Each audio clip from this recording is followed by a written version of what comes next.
본 방송에서 제공하는 투자 정보는 투자 판단에 대한 조언입니다. 방송에서 제공하는 주식의 가치, 가격 상승 및 하락에 대해서는 방송사에서 보장하지 않습니다. 실시간 정보 브리핑입니다. 하나그룹이 계열사 사업구조 개편 작업을 마무리하고 사업 경쟁력 강화에 주력합니다. 신설된 하나 인더스트리얼 솔루션즈는 하나 에어로스페이스에서 시큐리티, 칩 마운터, 반도체 장비 등의 사업 부문을 인적 분할해 새로운 지주회사로서 첫 발을 내딛게 됐습니다. 인적 분할 후 한화는 한화 에어로스페이스와 한화 인더스트리얼 솔루션즈 지분을 각각 33.95%씩 보유하게 됐습니다. 이번 결정으로 한화 에어로스페이스는 경영 효율성을 극대화하고 방산 사업 중심의 포트폴리오 구축을 통해 글로벌 종합 방산 솔루션 기업으로 도약한다는 방침입니다. 다음입니다. 국내 주요 저축은행들이 떠안고 있는 부실 채권이 한 해 동안에만 2조 원 가까이 불어나면서 5조 5천억 원에 육박한 것으로 나타났습니다.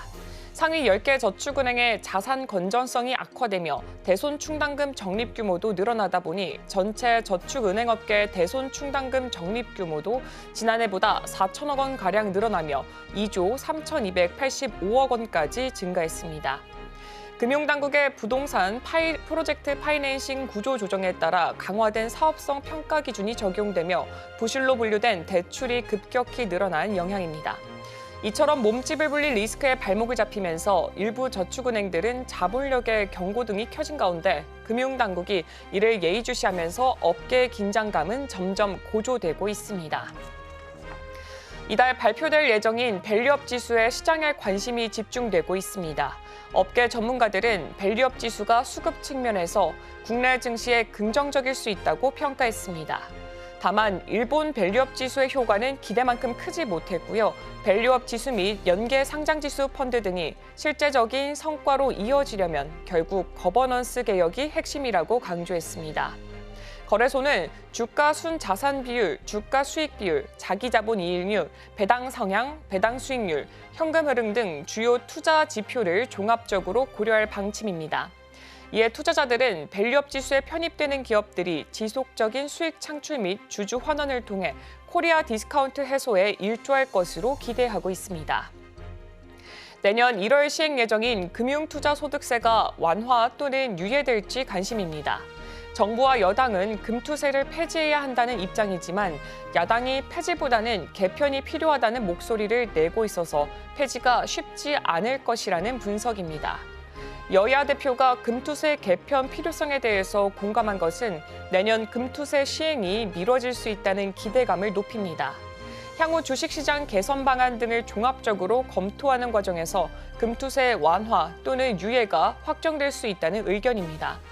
금투세 개편에 대한 합의가 빠른 시일에 이뤄지지 않을 경우 예정대로 금투세가 시행될 수 있다는 문제가 있습니다. 당장 금투세가 도입되면 채권 투자가 큰 폭으로 감소할 수 있고 올해 연말까지 국채 위주로 매도 물량이 쏟아지며 자본시장에 혼란이 가중될 가능성도 높습니다.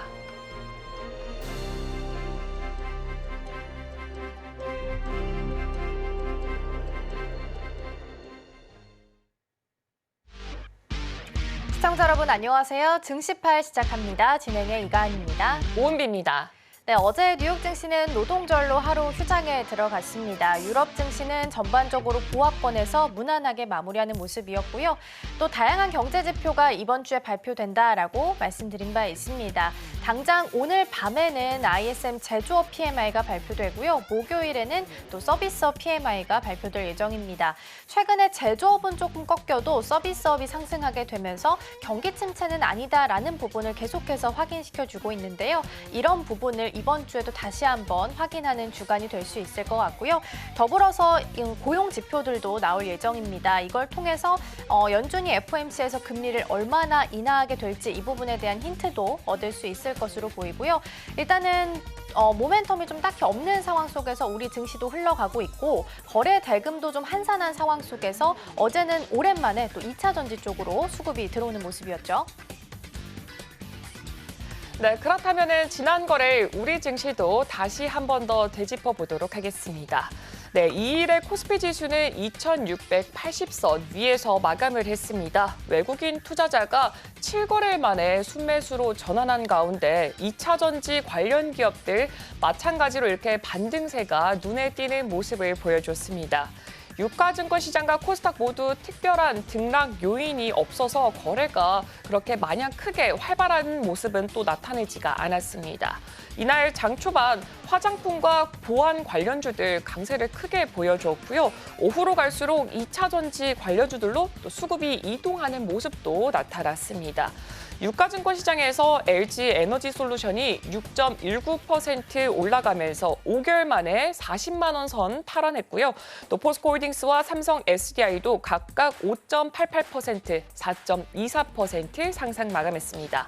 LG화학도 5.75% 상승하면서 마감을 했습니다. 이렇게 최근 강세를 보였던 전기 장비 종목들은 좀 차익 실현 매물이 출회되는 것으로 좀 보여졌습니다. LS 일렉트릭은 MSCI 지수 편입 이후에 이 재료 소멸과 함께 9% 넘게 하락을 했습니다. 증권가에서는 이렇게 시장에 특별한 등락 요인이 없었다라고 말을 하면서 2차 전지 업종을 너무 빠졌다는 인식 속에서 가격 매력이 있어서 외국인의 수급이 유입이 됐다라고 말을 하기도 했습니다. 미증시가 이렇게 하루를 쉬고 오늘 우리 증시가 열리게 됐는데 과연 어떤 전략을 세워봐야 될지 저희와 함께 하시면서 현명한 전략 세워보시길 바랍니다. 네, 화요일장 개장하기 전에 어떤 내용들 체크해보면 좋을지 지금 바로 확인해 보겠습니다. 증시팔 본격적으로 출발해 보도록 하겠습니다.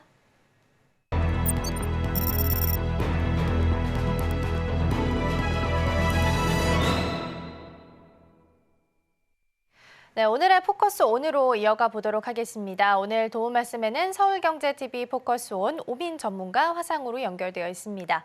전문가님 안녕하세요. 예, 안녕하세요. 네, 그럼 먼저 전문가님 종목들 리뷰부터 한번 해보도록 하겠습니다. 하나오션, 예스24, 삼성화재 이렇게 세 종목 리뷰해보면 좋을 것 같은데 일단 하나오션 목표가 35,000원을 달성을 했습니다. 추가 전략 궁금하고요. 예스24 같은 경우에는 장중 목표가가 또 직전에 주셨는데 바로 또 달성하는 모습을 보였고 또 추가적으로 그룹 PFT가 이제 곧 있으면은 컴백을 한다라는 소식을 알려왔는데 또 빌보드 핫차트 100위권 안에 들어갈 수도 있을 것 같다라는 전망까지 나오고 있어서 또 마찬가지로 추가적으로 상승 모멘텀 유효한지 궁금합니다.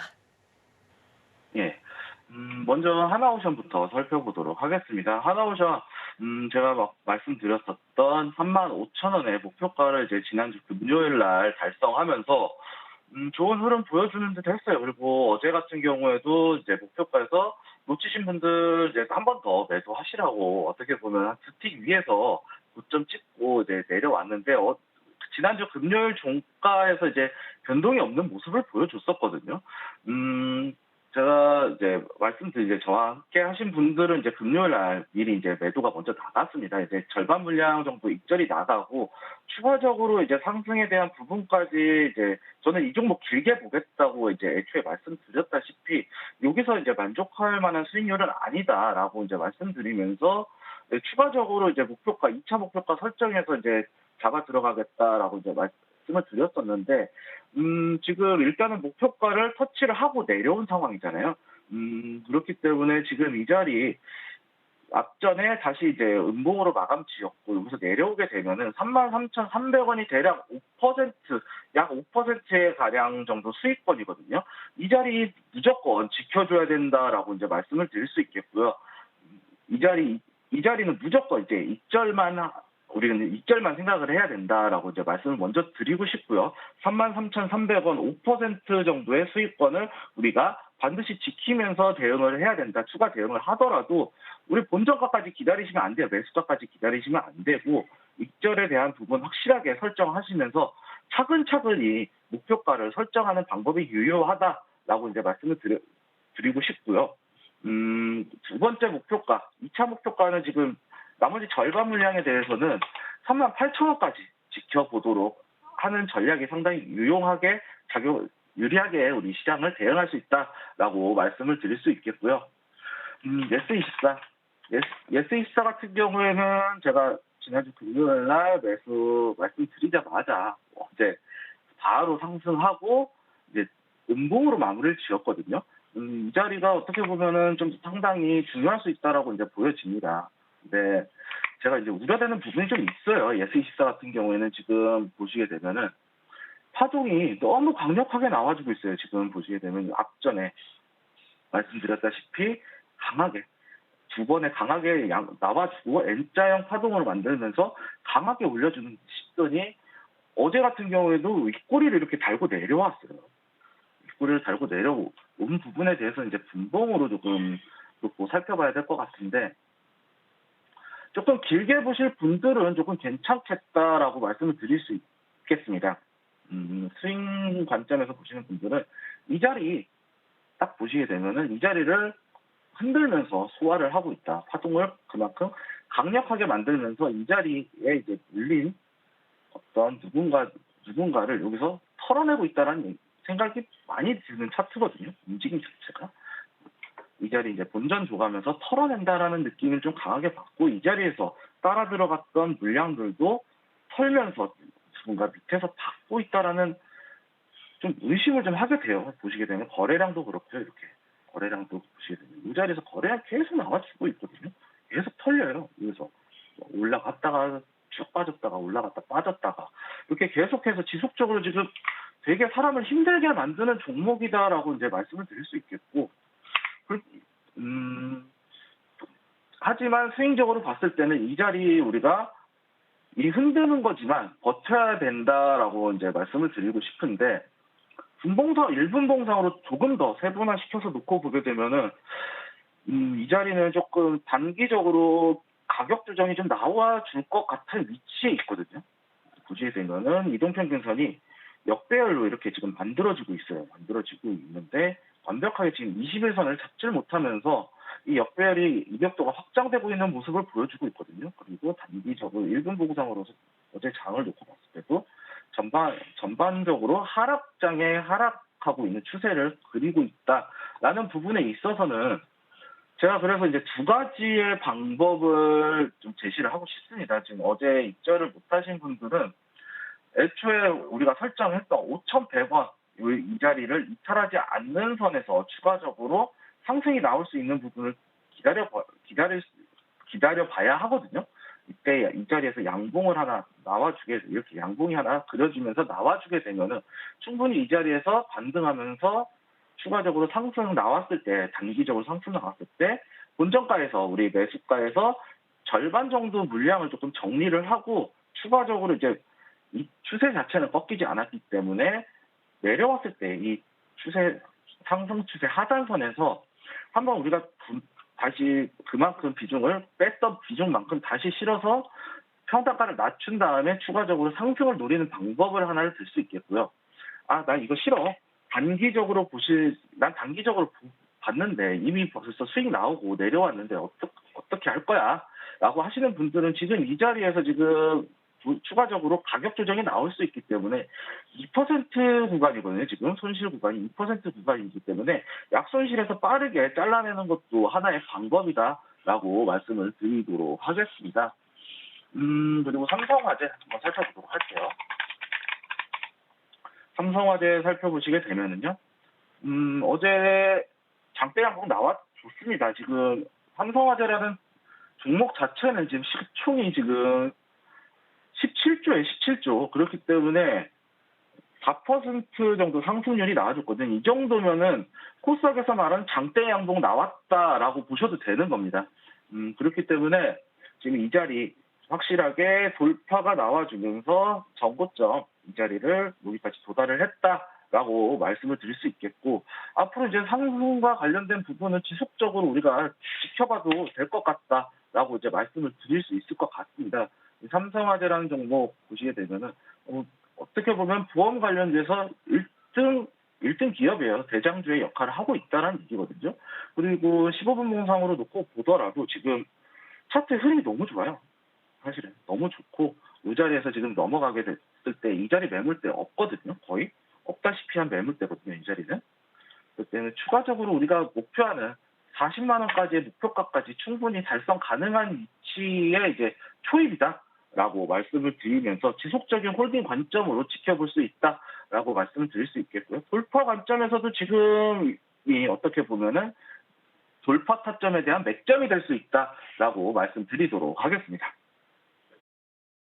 네, 먼저 종목 리뷰부터 만나봤습니다. 한화오션이랑 예스24님이 목표가에 달성한 상황입니다. 추가적인 전략 살펴봤고요. 일단 예스24 같은 경우에는 조정이 나올 수 있는 자리에 놓여 있기 때문에 추가적인 움직임 조금 더 주의해서 보셔야 될 것 같습니다. 삼성화재는 홀딩 전략 주셨고요. 또 9월에 밸류업 지수 발표될 예정이니까 다시 한번 시세 낼 수 있을지도 살펴보시면 좋겠습니다.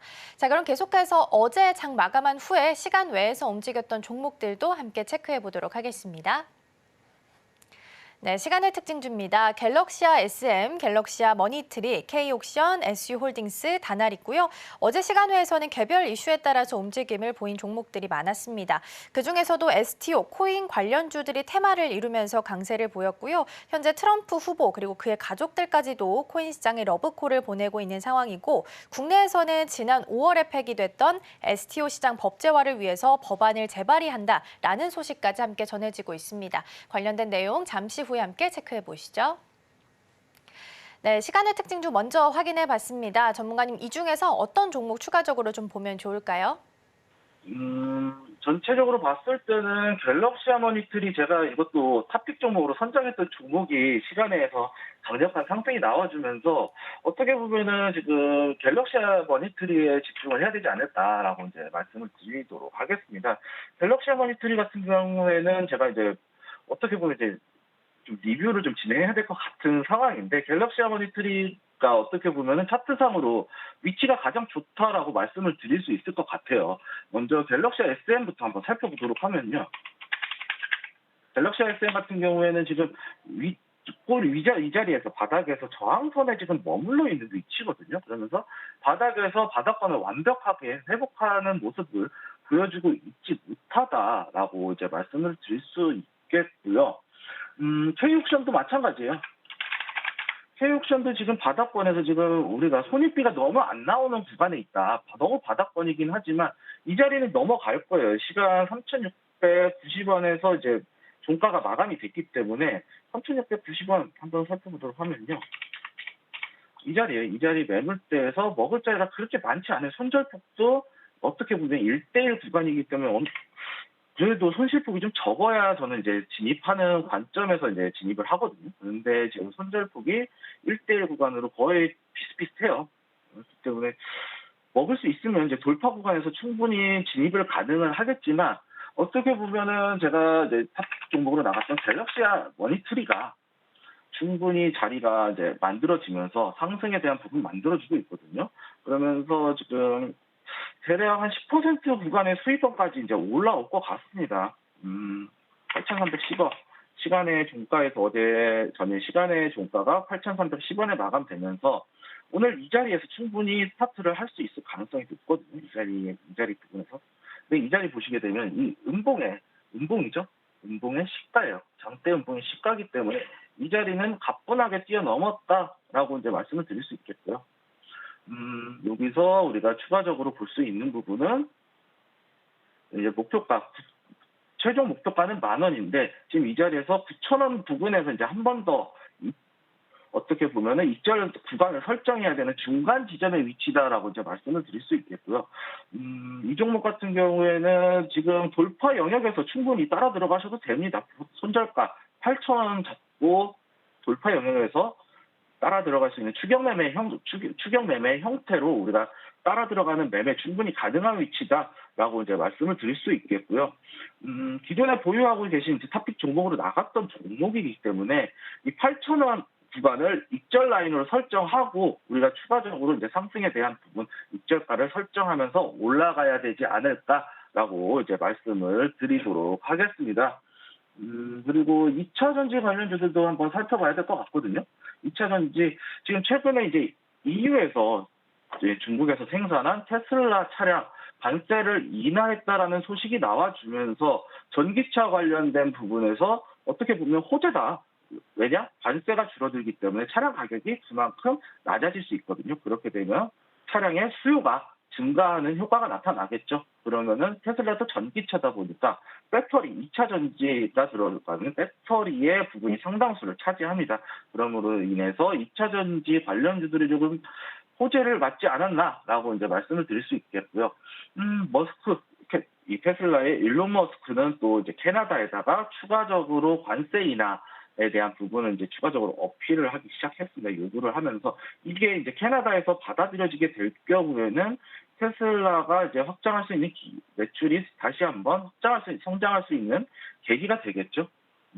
그리고 이제 얼마 전에 우리가 또 봤었던 자율주행 섹터 상승했었잖아요. 며칠 전에. 이 자율주행 섹터의 상승 원인이 뭐였냐면요. 현대차에서 실적 발표를 하면서 이 현대웨이라는 걸 발표를 했어요.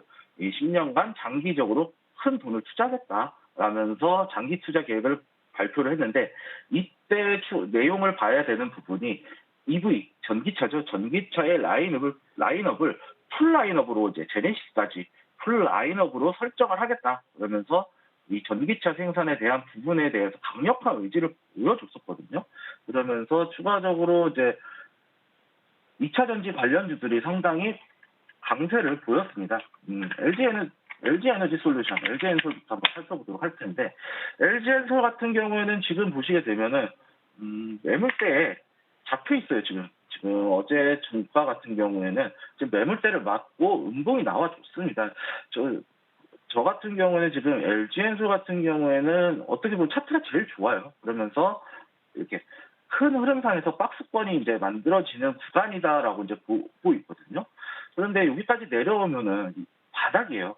바닥까지 내려오면은 그런 말이 있거든요. 영화 대사에 작전이란 영화에 바닥 밑에 지하 있다라고 이제 얘기를 하는데 이 자리 내려오면 상당히 위험할 수 있는 구간이다. 그만큼 위험할 수 있는 구간이기 때문에 37만 5천 원 이 부분을 우리가 이 자리까지 내려올 수 있는 부분까지 열어놓고 봐야 되거든요. 정고점 매물을 한번 맞았기 때문에 만약에 돌파하게 되면은 손절가는 짧게 되면서 충분히 지켜볼 수 있을 만한 종목이다라고 이제 말씀을 드리도록 하겠고요. 2차 전지 관련해서 이제 포스코 관련주들도 찾아봐야겠죠. 포스코, 엠텍부터 보시게 되면은 포스코 엠텍도 이 자리가 저항대예요. 이 저항대 맞고 매물대 맞은 위치이기 때문에 이 자리에서 저는 박스권을 한번 나와줘야 된다라고 이제 보여주고 있고요. 여기서 지지를 받고 여기서 시가 이탈하지 않는 상태에서 이렇게 반등이 나오거나 여기서 쌍바닥 만들고 올라와 주거나 이러한 흐름을 보여줘야 추가적으로 이제 좀 강력한 상승을 보여줄 수 있지 않나라고 말씀을 드릴 수 있겠고요. 포스코 퓨처엠도 마찬가지예요. 포스코 퓨처엠도 똑같죠? 차트 흐름이 똑같아요. 포스코 계열사이기 때문에 똑같은 움직임을 보여주겠다. 매물대 맞고 이 자리는 지금 하나의 저항선으로 작용하는 위치이기 때문에 여기서 횡보하면서 약간의 기간 조정과 가격 조정이 필요한 위치다라고 이제 말씀을 드릴 수 있겠고요. 요 중에서 좀 눈에 띄는 종목이 하나 있어요. 포스코 계열사긴 해요. 네. 이 포스코 인터내셔널 이제 응급제 소재 이제 흑연 광산을 개발하면서 이제 장기 공급 체결이 맺은 그런 기업이거든요. 그리고 양극재도 유통을 하고 있어요. 양극재 소재인 리튬하고 니켈을 이제 공급을 하는 조달 판매망을 구축하는 그런 사업을 영위하고 있는데 지금 보시게 되면은 차트 흐름 너무 좋아요. 이전에 매물대를 맞았던 다른 포스코 계열사들과는 다르게 지금 박스권을 한번 만들어 놓고 저점을 이탈하지 않았어요. 이 자리까지 강력하게 상승을 나온 상태에서 지금 저점에서 반등이 나온 구간이에요. 그렇기 때문에 포스코 인터내셔널에 우리가 조금 더 집중을 해야 되지 않나라고 말씀을 드리도록 하겠습니다. 네, 시간에서 급등했던 종목들은 이렇게 토큰 증권 개정안 내주에 재발의가 된다라는 이슈에 움직였던 종목들, 그 관련 종목들로 조금 더 많이 구성이 된 것을 확인해 볼 수가 있었고요. 그중에서도 이미 이전에 오민 전문가님이 탑픽주로 꼽아주셨던 갤럭시와 머니트리, 이쪽을 조금 더 집중감 있게 보면 좋을 것 같다라고 말씀해 주셨습니다. 그리고 오늘 이렇게 관심을 가져봐야 될 섹터는 2차 전지를 소개를 해주셨습니다. EU가 중국 전기차의 추가 관세 최고 세율에 대해서 인하를 하겠다라고 발표를 하게 되면서 우리 2차 전지에도 이렇게 수혜가 입어질 것이다라는 긍정적인 전망이 나오고 있고요. 이 중에서도 포스코 인터내셔널 쪽에 조금 더 집중해보면 좋을 것 같다라고 의견 주셨습니다. 그렇다면 전문가님, 이 중에서 전문가님의 탑픽주 어떤 게 있을까요? 제가 말씀드렸던 대로 마지막에 소개해드렸던 포스코 인터내셔널이란 종목인데요. 포스코 인터내셔널 같은 경우는 아까 말씀드렸다시피 정고점을 한번 이제 매물대를 넘어가면서 이제 완벽하게 이제 횡보 추세 구간에 접어들었다라고 이제 말씀을 드릴 수 있겠고요. 이렇게 보시게 되면 이제 파동이 상당히 크죠. 손절폭도 그만큼 크다. 그렇기 때문에 지금 이제 중심가 부분을 회복하면서 이제 올라왔어요.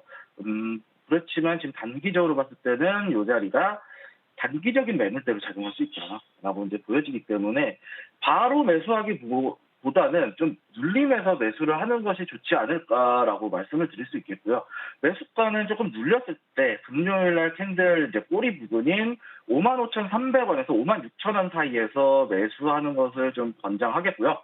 목표가는 이제 단기적으로 62,300원까지 한번 노려볼 수 있는 위치다라고 보여집니다. 그리고 손절가는 조금 짧게 한 51,500원, 51,500원이면은 지금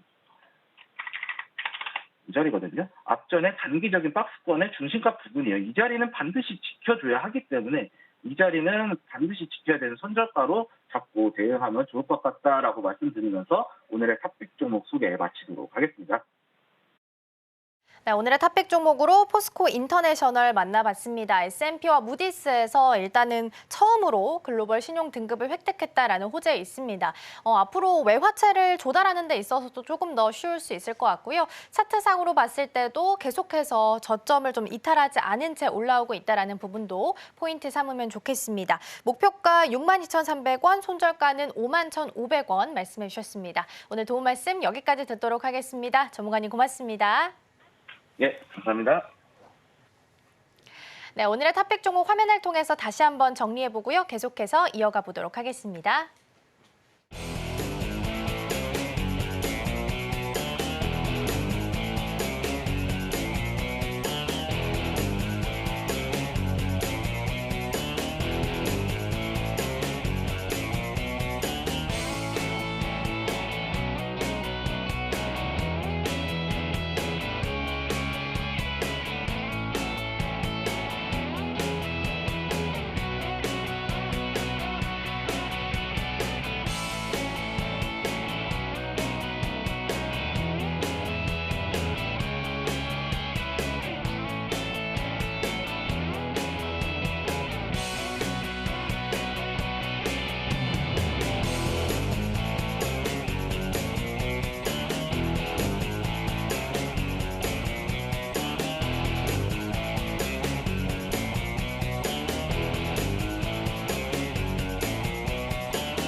네, 오늘의 이슈 오늘로 이어가 보도록 하겠습니다. 오늘 도움 말씀에는 미중산업경제연구소 조용찬 소장 자리해 주셨습니다. 소장님 어서 오세요. 예, 안녕하십니까.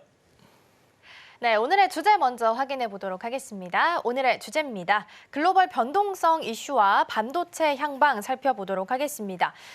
이번 주에 경제지표 많이 발표가 됩니다. 일단 당장 오늘 밤에는 ISM 제조업 PMI 있고 목요일에는 서비스업 PMI 이어져 있고 또 고용 관련한 지표들도 좀 대기를 하고 있는 상황인데 아마 이 지표에 따라서 이제 FOMC에서 B컷을 할지 베이비컷을 하게 될지 힌트를 얻을 수 있을 것 같습니다. 만약에 B컷을 좀 단행하게 될 수도 있을 것 같은데 향방을 좀 어떻게 예상하고 계세요? 네, 지난 7월 달에 고용 지표를 보면은 아무래도 경기 후퇴 우려감이 커지면서 세계 금융시장을 요동치게 만들었는데요. 다행히 8월 달에는 실업률 같은 경우에는 4.2%로 지난달보다 한 1%포인트 떨어질 것으로 보여지고요. 또 농업 부분의 고용자 수 같은 경우에도 7월 달은 11만 명이었는데 이번에는 한 16만 명 정도로 늘어날 것으로 시장이 예상하고 있습니다. 아무래도 7월 달 같은 경우는 하리케인의 영향으로 인해 가지고 실질적인 그 고용 부분에 그 어려움이 있었는데요. 이로 인해서 그 악천후로 인한 취업 불능자 수가 크게 증가를 했고요. 또 일시적으로 고용 해고자들이 늘어났습니다. 이런 부분들의 왜곡 현상들이 현재는 좀 많이 개선이 됐는데요. 이제 문제는 4.2%까지 실업률이 떨어지더라도 역사적으로 보면 낮은 수치지만 작년 초와 비교해 보면 1%포인트 정도 높은 수준이라는 겁니다. 이 때문에 이제 앞으로 3개월 정도 고용 평균치 17만 명 정도를 하했을 경우에는 계속적으로 금리를 낮출 수밖에 없을 거로 보여지고요. 이렇게 본다면은 0.5%보다는 0.25% 금리가 더 맞지 않을까 보여집니다. 오늘 현재 그 CME 패드워치에 따르면은 금리 인하 확률을 보니까 0.25% 확률이 69%까지 높아졌고요. 0.5%는 31%로 낮아졌습니다.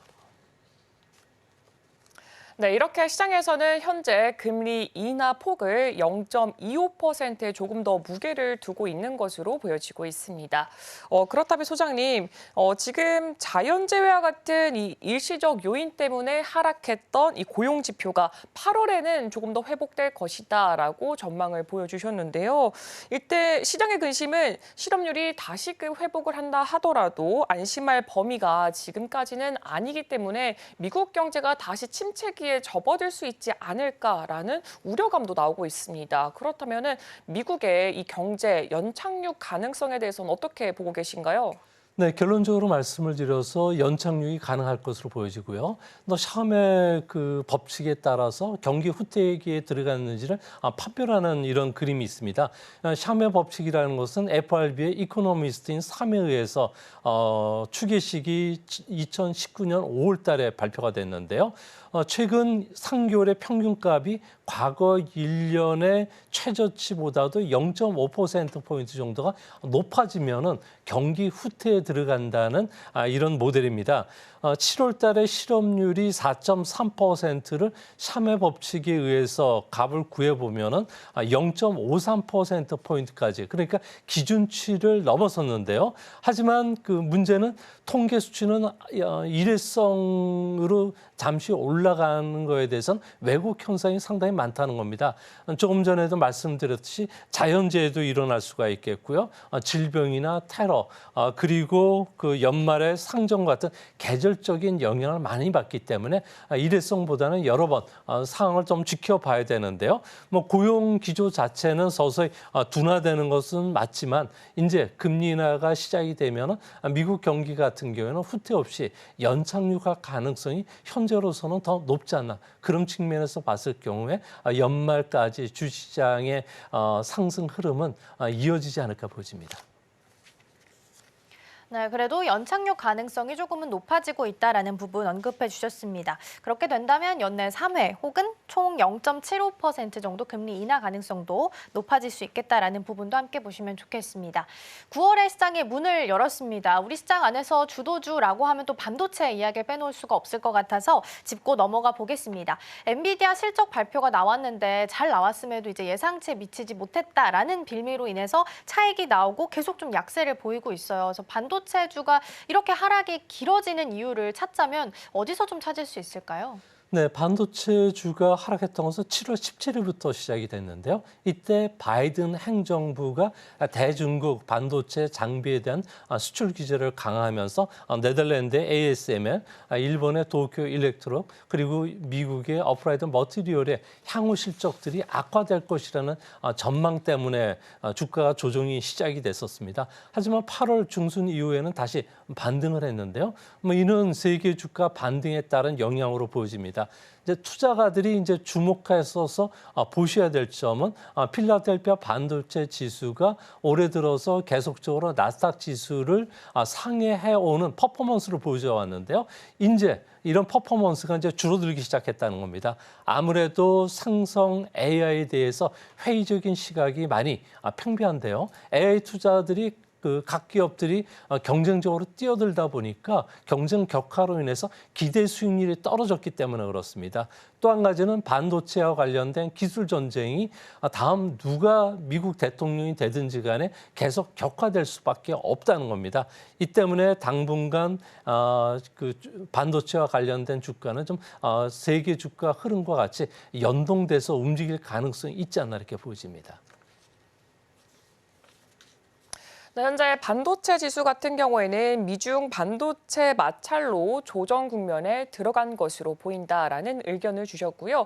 현재 미국 상황 같은 경우에는 관련국들, 지금 동맹국들 같은 경우에 계속해서 중국에 대한 제재를 함께 압력을 가하자라는 입장이 조금 더 우세하게 나오는 만큼 이 부분도 계속해서 참고해 보시면 좋을 것 같습니다. 그렇다면 소장님, 반도체 주가의 이 조정이 길어진다는 점, 이 점은 업황 전체 부진으로도 조금 해석해 볼 수도 있을 것 같은데요. 이 부분에 대해서는 좀 어떻게 해석하고 계시는 편인가요? 네, 결론적으로 말씀을 드리면요. 주가 하락에도 불구하고 반도체 하락 국면은 조금 더 이어질 것으로 보여집니다. 이같이 보는 거는 필라델피아 반도체 지수와 그리고 세계 반도체 출하약은 상당히 높은 상관관계를 보여주고 있는데요. 한 2달 정도 반도체 지수가 조정을 보였지만 여전히 연초 대비에는 높은 성장세를 계속 이어가고 있다는 겁니다. 이제 앞으로 반도체 출하액 같은 경우에도 이런 흐름을 보면은 앞으로도 당분간 두 자릿수 성장을 이어갈 수 있다는 점에서 올해 내년 초까지는 반도체 지수랑 그리고 반도체 경기가 피크아웃하지는 않을 것으로 보여집니다. 덧붙여서 반도체 출하와 관련된 선행 지표가 2개가 있는데요. 국제 펀드 매니저하고 애널리스트 같은 경우는 이 지표를 상당히 좀 유심하게 관찰을 한다고 합니다. 첫 번째는 대만의 PMI 지표인데요. 세계 반도체 출하액과 비교해서 4개월 정도 선행한다고 알려져 있습니다. 이것을 보면은 대만의 PMI 같은 경우는 7월에도 70선 상당히 높은 수준을 유지했다는 점에서 앞으로 상당 기간 반도체 사이클은 화랑을 이어가지 않을까 보여지고요. 다음은 우리나라의 무역 통계라고 합니다. 8월 달에 우리나라 수출은 무려 11.4%나 증가하면서 11개월 연속 플러스 행진을 보여왔는데요. 그중에서도 반도체 수출 같은 경우에는 119억 달러를 역대 최대 규모라고 합니다. 지난 4월부터 4개월간 증가율이 연속해서 50% 이상이 됐고요. 이번 8월에도 반도체 수출 증가율이 무려 40%에 가까울 정도라고 합니다. 이 때문에 세계 그 반도체 시장의 생성 AI 같은 기대 수익률이 좀 떨어지는 면도 있긴 하지만 아무래도 AI와 관련된 수요가 계속 높은 수준을 유지한다면은 생성 AI와 관련된 HBM을 생산하는 하이닉스 같은 경우에도 계속 화랑세가 이어가지 않을까 이렇게 보여지고요. 또한 그 GPU를 만드는 그 엔비디아 그리고 반도체 수탁을 생산하고 있는 TSMC 그리고 SK 하이닉스 같은 경우는 반도체와 관련된 매출이 2분기에도 좋았지만 3분기에도 계속 이어질 가능성이 높을 것으로 보여집니다.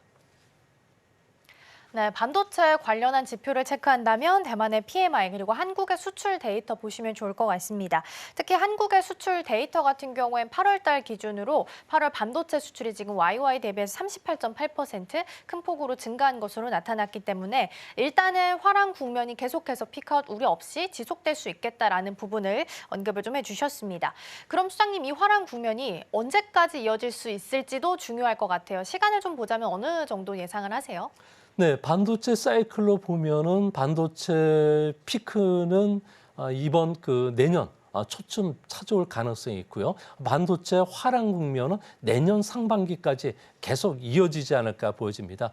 반도체 사이클의 화랑 국면에서 후퇴 국면이나 침체 국면에 빠져들었는지 여부를 판별하는 지표는 메모리와 관련된 가격이라든지 그리고 수량으로 보여지게 되는데요. 현재 반도체 수출 같은 경우에는 10개월 연속 우리나라 같은 경우는 플러스 성장을 계속 해오고 있고요. 그림을 보시면 우리나라의 반도체 출하 재고 밸런스하고 그 메모리 가격 관계를 이렇게 보여주는 지표입니다. 현재 메모리 가격 같은 경우에는 6개월 연속 그 출하 밸런스에 선행을 해왔는데 이런 그 흐름이 앞으로도 계속 진행이 될 수 있다는 거고요. 이렇게 봤을 경우 올해 연말까지는 가격이라든지 출하는 계속 늘어나지 않을까 이렇게 보여집니다. 우리나라 같은 경우에는 반도체 생산뿐만 아니라 가동률이 현재 계속 높아지는 추세를 보여주고 있는데요. 이 때문에 수요하는 기업들 입장에서 반도체를 계속 쌓으려는 그런 움직임이 계속 있다고 합니다. 내년까지는 반도체 가격이 높은 수준을 유지한다는 점에서 반도체와 관련된 기조 효과로 봤을 경우에는 내년 4월 달부터는 반도체 가격이나 생산이 이제 한 자리 숫자로 이제 둔화되고 내년 하반기부터는 이게 제로 수준으로 떨어지기 때문에 현재로서는 반도체와 관련된 후퇴기, 침체기를 미리 예단하는 것은 좀 섣부른 기우가 되지 않을까 생각이 됩니다. 네, 반도체 사이클은 내년 상반기까지 화랑 국면을 이어갈 것이다라고 말씀을 주셨습니다. 그렇다면 소장님, 상반기까지 이 화랑 국면을 이어가게 된다면 여기서 궁금한 게 그렇다면 하반기에는 어떻게 될 것인가? 이 전망이 굉장히 궁금한 것 같은데요. 하반기 불확실성이 계속해서 지금 높아지고 있는 만큼 이 반도체 수요 회복 부분 어떻게 보시는지 궁금합니다. 네, 반도체 판매 수량이 늘어나려고 하면 단순히 AI 반도체만 가지고는 상당히 힘듭니다. 이 때문에 범용 그 노트북에 들어가는 메모리 반도체를 비롯해서 전기 자동차, 자율주행 자동차, 그리고 스마트폰에 들어가는 반도체 수요들이 일어나야 되는데요. 다행스럽게 연말부터 연초 사이에 노트북과 관련된 AI 탑재용 노트북이 출시가 되는데요. 이렇게 되면 엄청난 메모리 수요들이 창출이 될 것으로 보여지고요. 또 스마트폰에도 아주 강력한 AI용 그 AP가 탑재가 됩니다. 이 때문에 그 반도체와 관련된 수요가 폭발적으로 증가할 것으로 보여지는데요. 이 때문에 비메모리와 관련된 반도체 선행 지표는 바로 대만의 출하 재고 밸런스가 된다고 합니다. 이 밸런스를 보면은 현재는 제로 수준까지 떨어졌는데요. 이 때문에 기업들 입장에서는 재고가 없기 때문에 앞으로 많은 노트북 회사라든지 스마트폰 회사들이 재고를 쌓으려는 움직임들이 계속 일어나지 않을까 보여집니다. 이런 그 추세를 과거 추세부터 연장해서 본다면 내년 상반기까지 계속 이어지고요. 대만의 PMI 지표도 계속 좋아지지 않을까 보여집니다.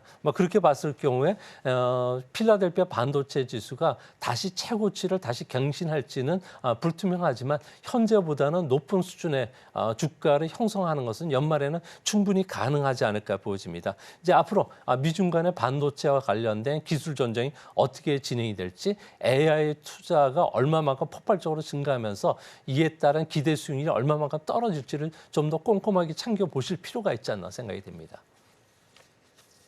네, 전반적인 반도체 수요 회복에 대한 부분도 좀 짚어봤습니다.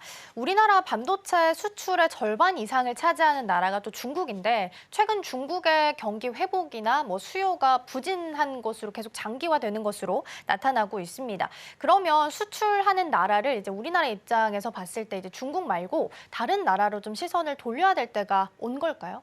네, 그렇습니다. 우리나라를 비롯해서 세계적인 반도체 회사들 같은 경우에는 중국을 대체하는 새로운 공급처로 떠오른 인도 시장을 새롭게 아주 주목을 하고 있다고 합니다. 예를 들어 미국의 대형 회사인 마이크론 테크놀로지 같은 경우에도 9조 원을 투자를 하고 있고요. 또 일본의 르네삭스 일렉트로닉스 같은 경우에도 무려 1조 원 넘게 투자가 진행되고 있다고 합니다. 인도 내에서도 타타그룹 같은 경우에도 대만의 그 파워 반도체 메이커인 PSMC하고 회로 형성 공장 건설뿐만 아니라 일반 공장까지도 건설하고 있는데요. 인도 정부 같은 경우는 거액의 보조금을 주기도 하고요. 또 전자산업 유치 단지에 반도체와 관련된 특별 단지를 만들기 위해서 거액을 투자를 하는데 무려 13조 원 넘게 투자를 한다고 합니다.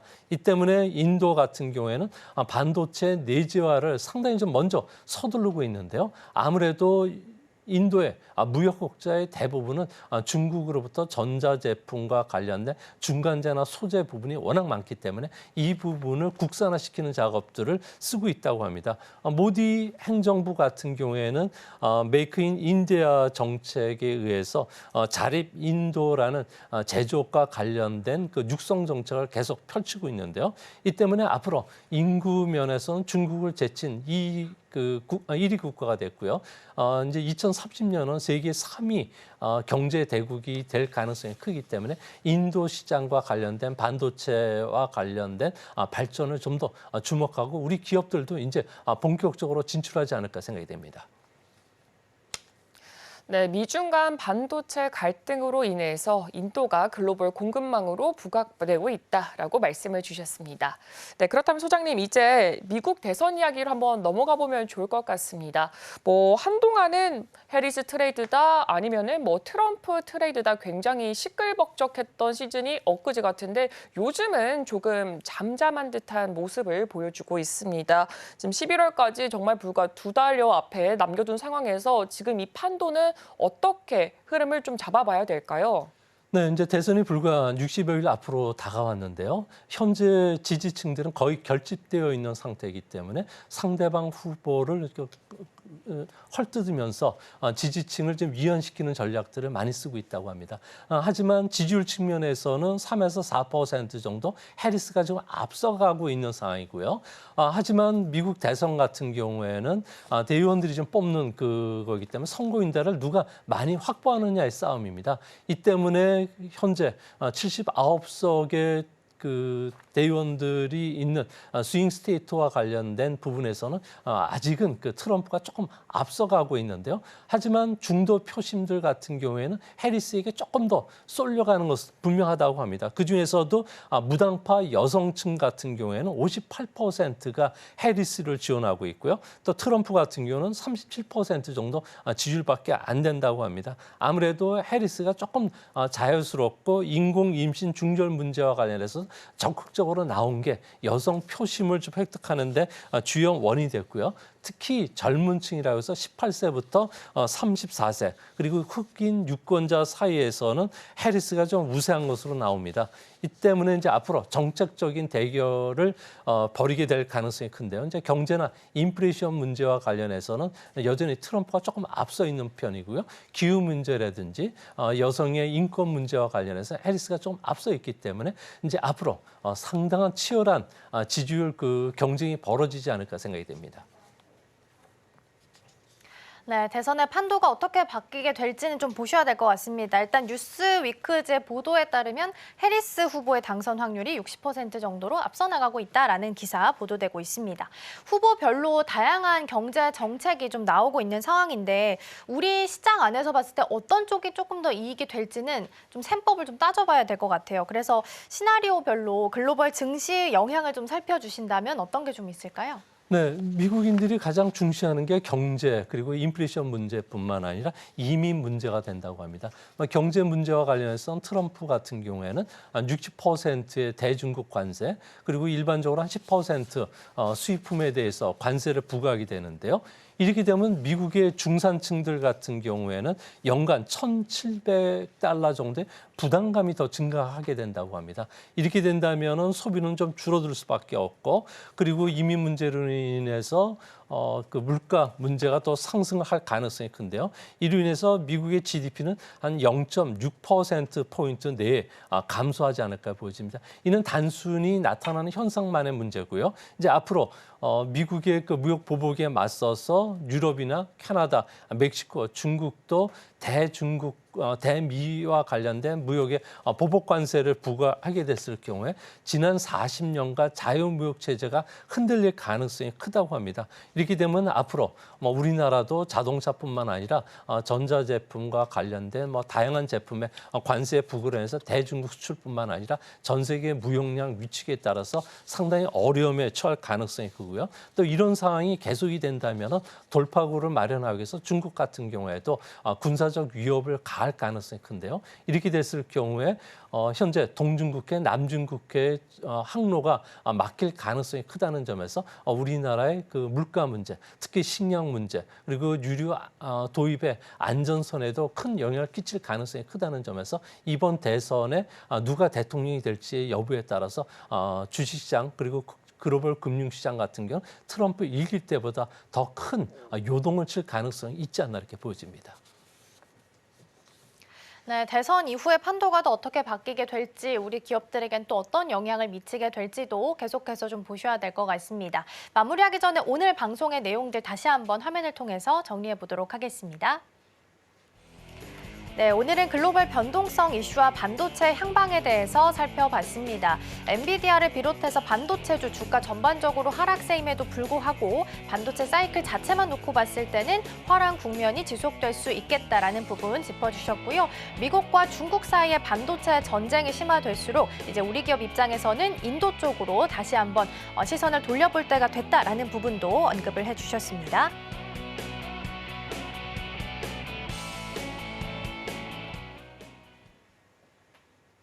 네, 조용찬 소장과는 여기서 인사하도록 하겠습니다. 저는 잠시 후 9시 개장 방송으로 돌아오도록 하겠습니다. 네, 계속해서 방송은 이어지니까요. 많은 시청 부탁드리겠습니다.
네, 계속해서 개장하기 전에 살펴봐야 될 증시 뉴스 만나보도록 하겠습니다. 이소연 앵커가 준비하고 있습니다.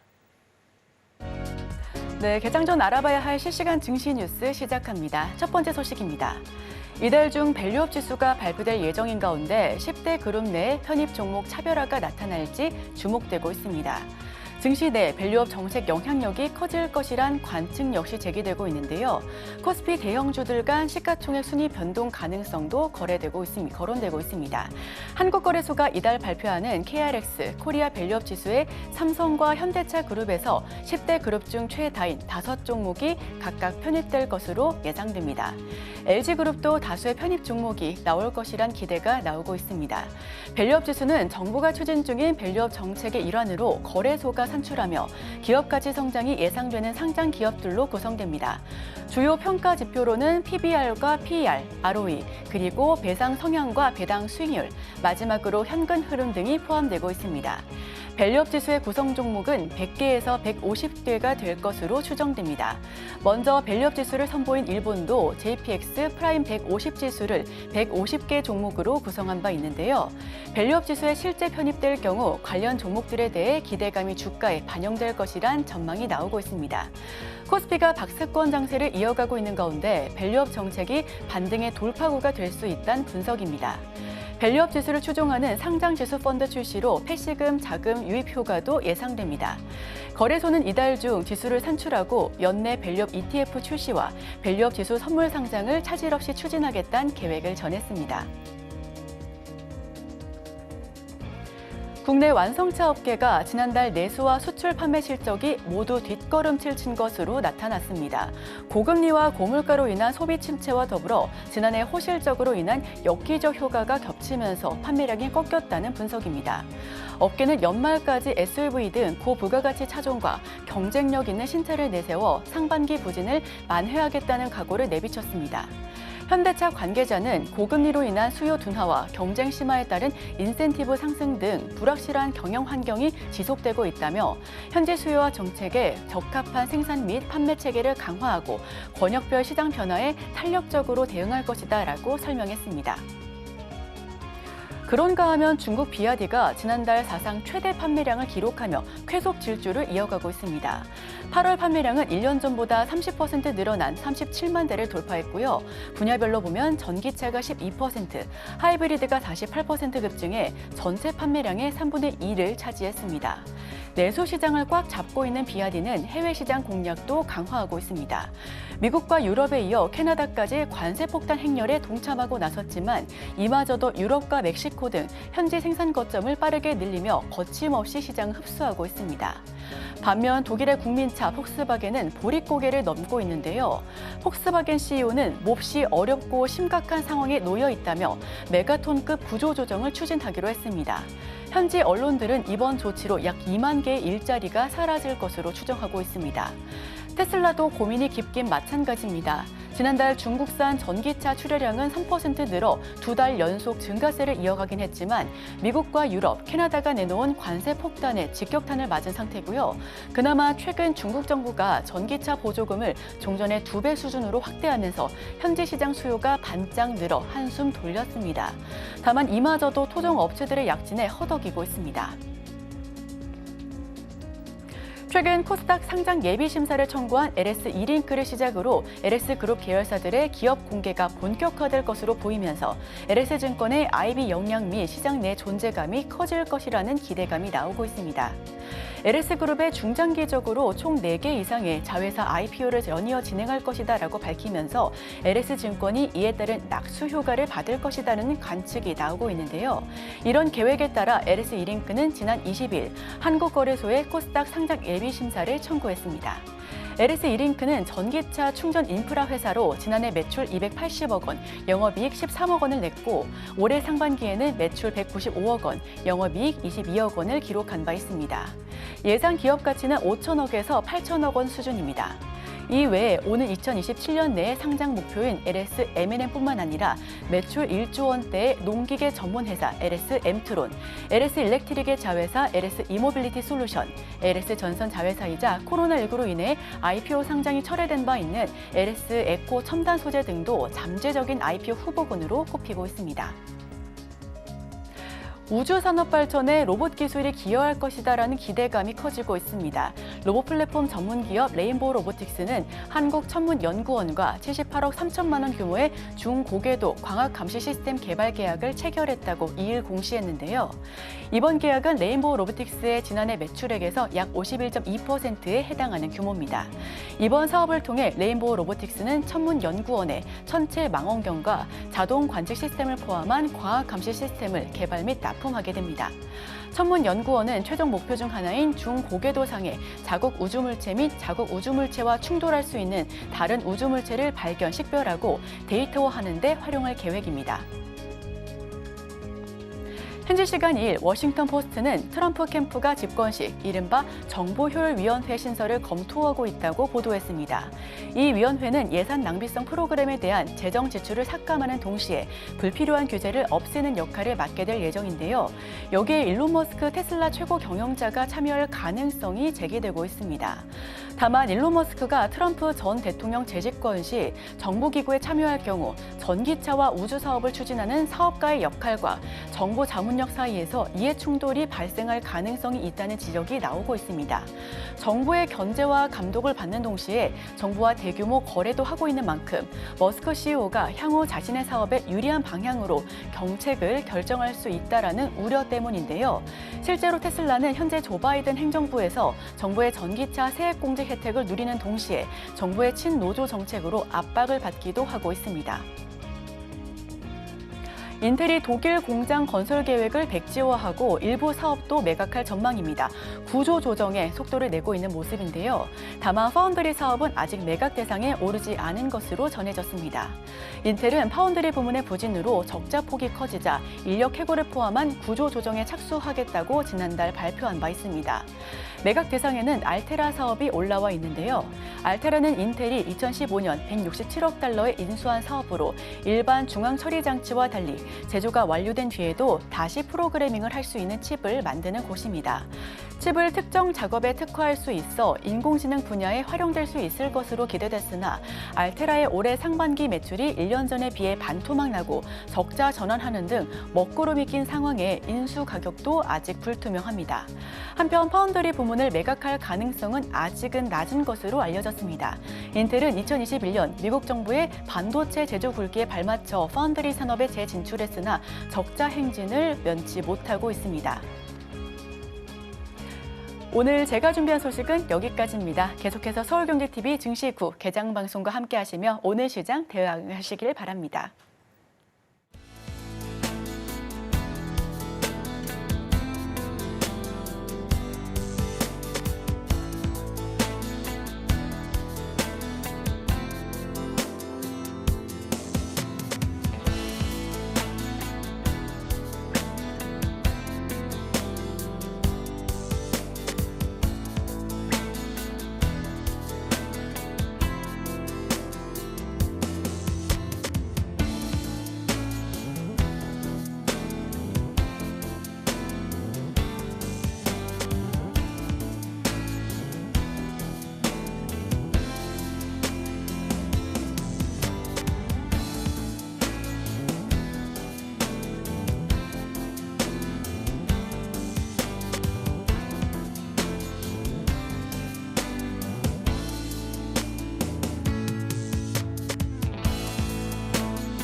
네, 계속해서 오늘 시장 대비해 보도록 하겠습니다. 오늘 도움 말씀에는 IS의 김태성 본부장 자리해 주셨습니다. 본부장님 어서 오세요. 네, 안녕하세요. 네, 오늘 먼저 우리 시장 예상을 좀 해볼 텐데 일단 뉴욕 증시는 휴장에 들어갔고 우리 증시 봤을 때는 특별한 모멘텀도 없는 상황이고 뭐 거래 대금도 크진 않아서 오늘 시장 개장하고 나서 관전 포인트를 좀 보자면 어떤 포인트 둘 수 있을까요? 결국 이제 연속성에 대한 부분을 우리는 고민해봐야 될 것 같습니다. 사실 이제 8월달 우리나라 증시의 가장 큰 약점이라고 한다면 현물 증시에서 기관과 외국인의 수급이 굉장히 약하다라는 것이었는데 어제 정말 오랜만에 현물 증시에 굉장히 많은 종목군들이 좋은 모습을 보이면서 특히나 시가총액 상단에 걸쳐 있었던 2차 전지주들의 흐름이 굉장히 좋았었잖아요. 오늘 그 기조가 연속적으로 나타난지 여부가 저는 가장 중요한 첫 번째 포인트다라고 좀 말씀드릴 수 있을 것 같고 두 번째로는 여전히 지금 반도체가 지난주에 엔비디아 실적 발표 이후에 뭔가가 해결이 될 것 같다라는 생각을 했는데 해결되지 못한 상황에서 흘러나왔잖아요. 그래서 2차 전지의 연속성 그리고 반도체 섹터의 어떤 기술적 반등이 나오게 된다면 어느 구간까지 나오느냐 여부가 이제 가장 중요하고 또 이제 반등이 나왔을 때 이 수급 주체가 가장 저는 중요한 것 같습니다. 뭐 금융 투자라든지 프로그램 물량으로 당기는 어떤 단기적인 단발성인 수급 때문에 올라오는 것이냐. 아니면 투신이라든지 연기금 이걸 통해서 추세가 조금 전환이 되는 수급이 들어오면서 시장의 변화의 바람이 불어오느냐 이 부분을 저는 오늘 꼭 체크를 하시면서 넘어가야 되지 않을까라는 의견 드려보도록 하겠습니다.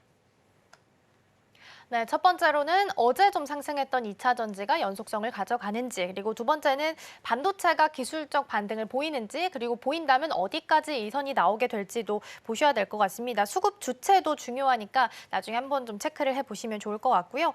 반도체 이야기가 나와서 추가적으로 좀 질문 드려보면 네. 중국 쪽에서 이제 일본의 반도체 추가 제재할 경우에는 뭐 심각한 경제 보복을 하겠다라고 네. 경고를 좀 내놨습니다. 반도체주 일본 쪽에서 봤을 때도 전반적으로 하락세를 면치는 못했는데 요 프레임만 놓고 봤을 때는 우리 기업들한테는 수혜일까요? 아니면 같이 좀 피해를 받는 부분이 좀 있을까요? 사실 지금 어떻게 보면 반도체 산업의 길잡이는 일본도 중국도 우리나라도 아니죠.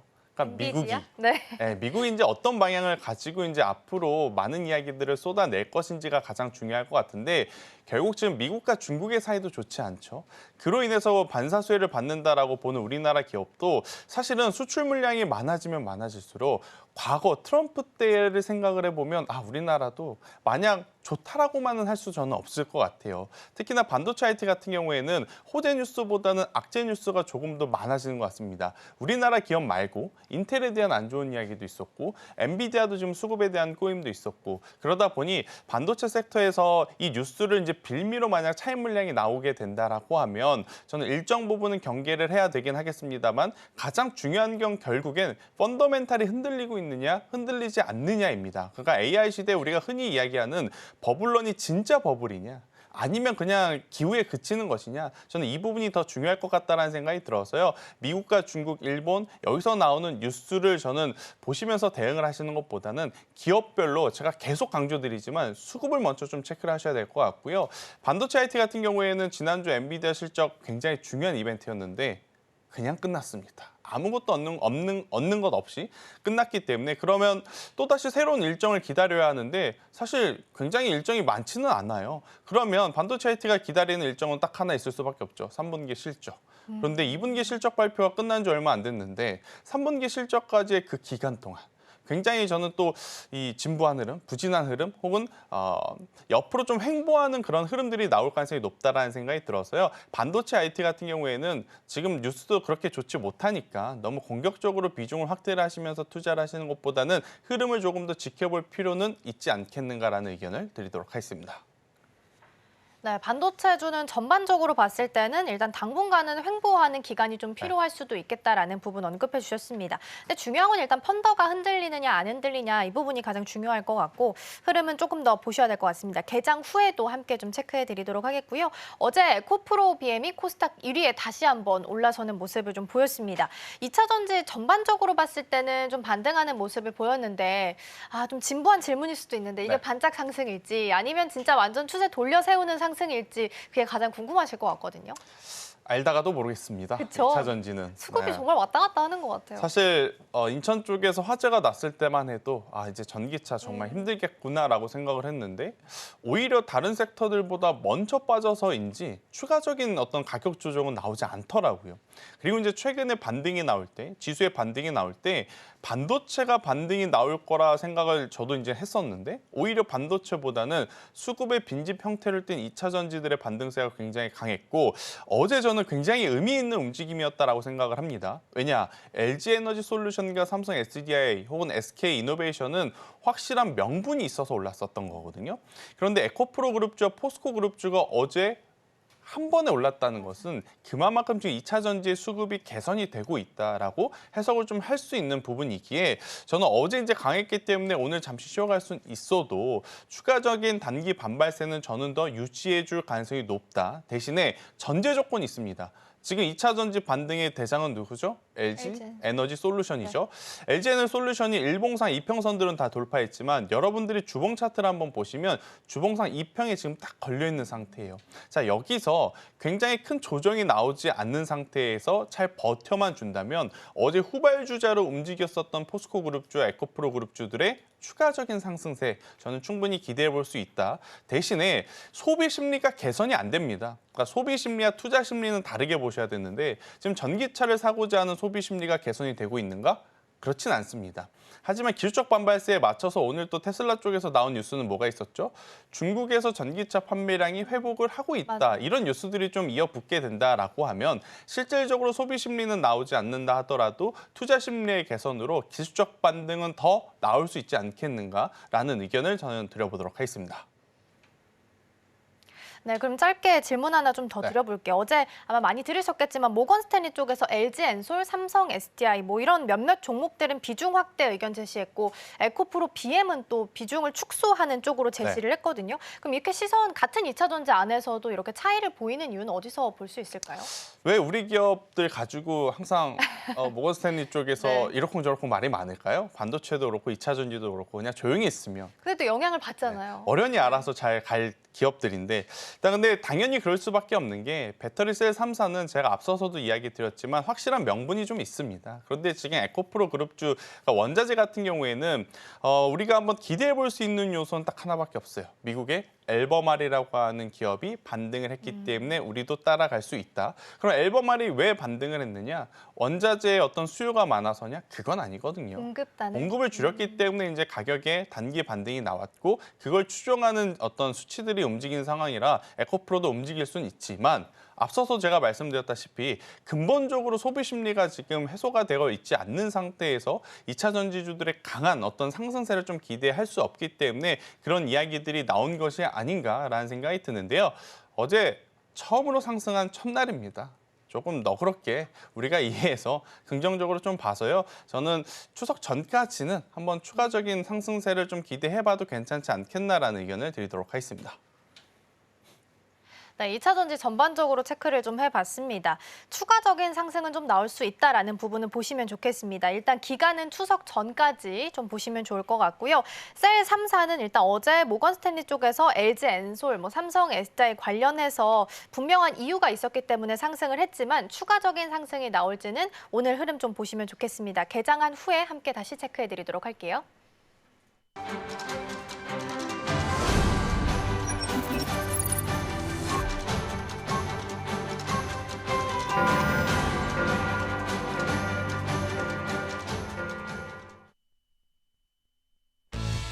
네, 9월 3일 화요일 문을 힘차게 열었습니다. 지난 거래일 잠깐 되짚어보자면 코스피, 코스닥 양시장 모두 다 소폭 상승하면서 마무리를 했습니다.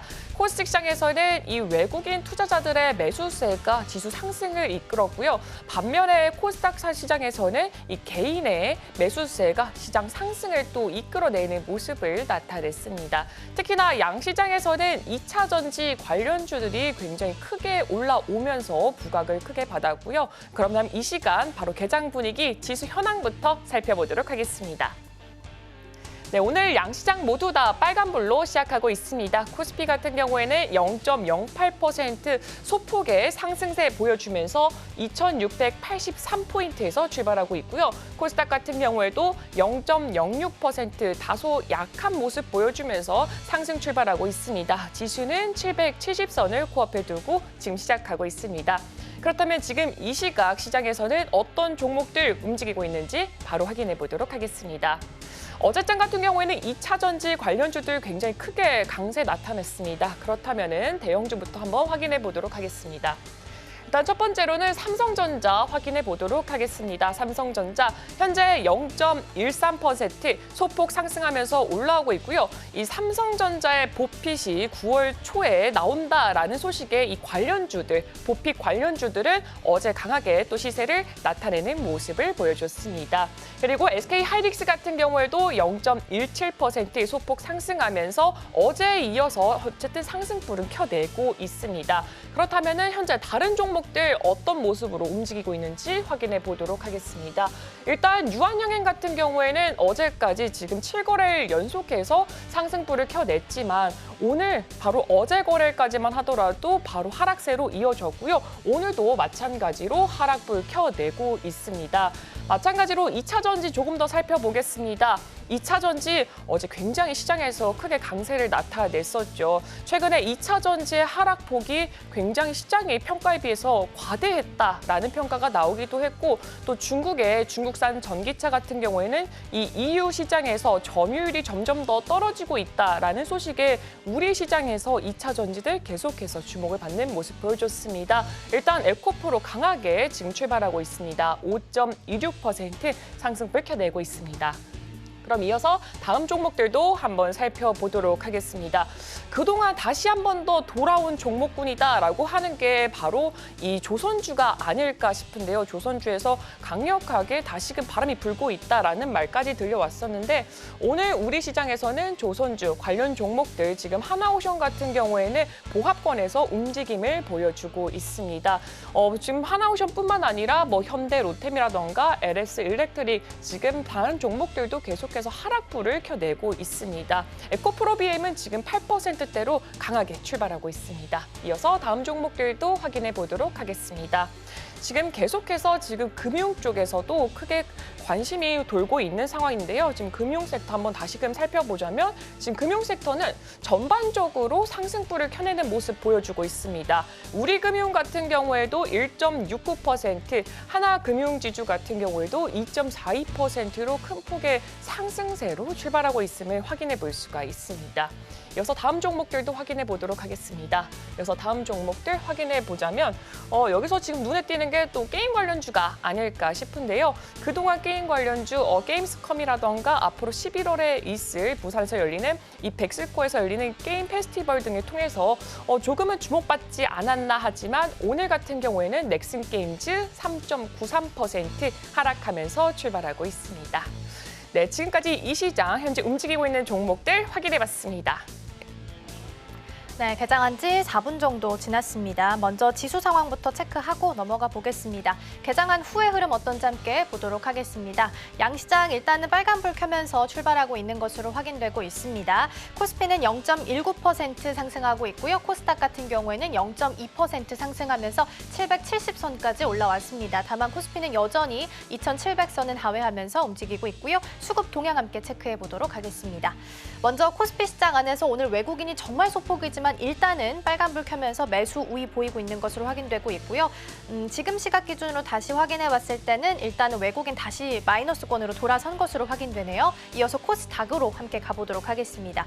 코스닥 수급도 확인해 보면 여기서는 기관과 외국인 투자자 함께 덜어내고 있습니다. 지금 시각 기준으로 봤을 때는 일단 양시장 모두 외국인과 기관 투자자 덜어내고 있는 것으로 체크되고 있습니다. 이어서 오늘 좀 올라오고 있는 상위 테마들도 함께 좀 체크해 보도록 하겠습니다. 먼저 STO 관련주부터 보겠습니다. 어제 시간 외에서부터 움직임을 좀 보이기 시작을 했습니다. 5월에 폐기됐던 법안을 다시 한번 재발의하겠다라는 이야기가 나오게 되면서 시외에서부터 움직였고요. 하나투자증권 그리고 우기투 같은 경우에는 2.3% 강세 보이면서 움직이고 있습니다. 갤럭시와 머니트력이 자리하고 있네요. 오늘 10.05% 상승하면서 가장 큰 폭의 상승률 현재 보이고 있습니다. 다음 테마 함께 살펴보도록 하겠습니다. 2차 전지 중에서도 오늘은 전고체 배터리 관련주들이 일단 상단 테마에 자리하고 있습니다. LG 에너지 솔루션 오늘 추가적인 상승 이어가고 있고요. 셀 3사, 삼성 SDI도 1.63% 상승하고 있습니다. 앞서서 우리 본부장님께서 오늘도 상승 이어갈 수 있을지 보자라고 말씀해 주셨는데 일단 개장한 이후에는 흐름 나쁘지 않은 것으로 파악되고 있습니다.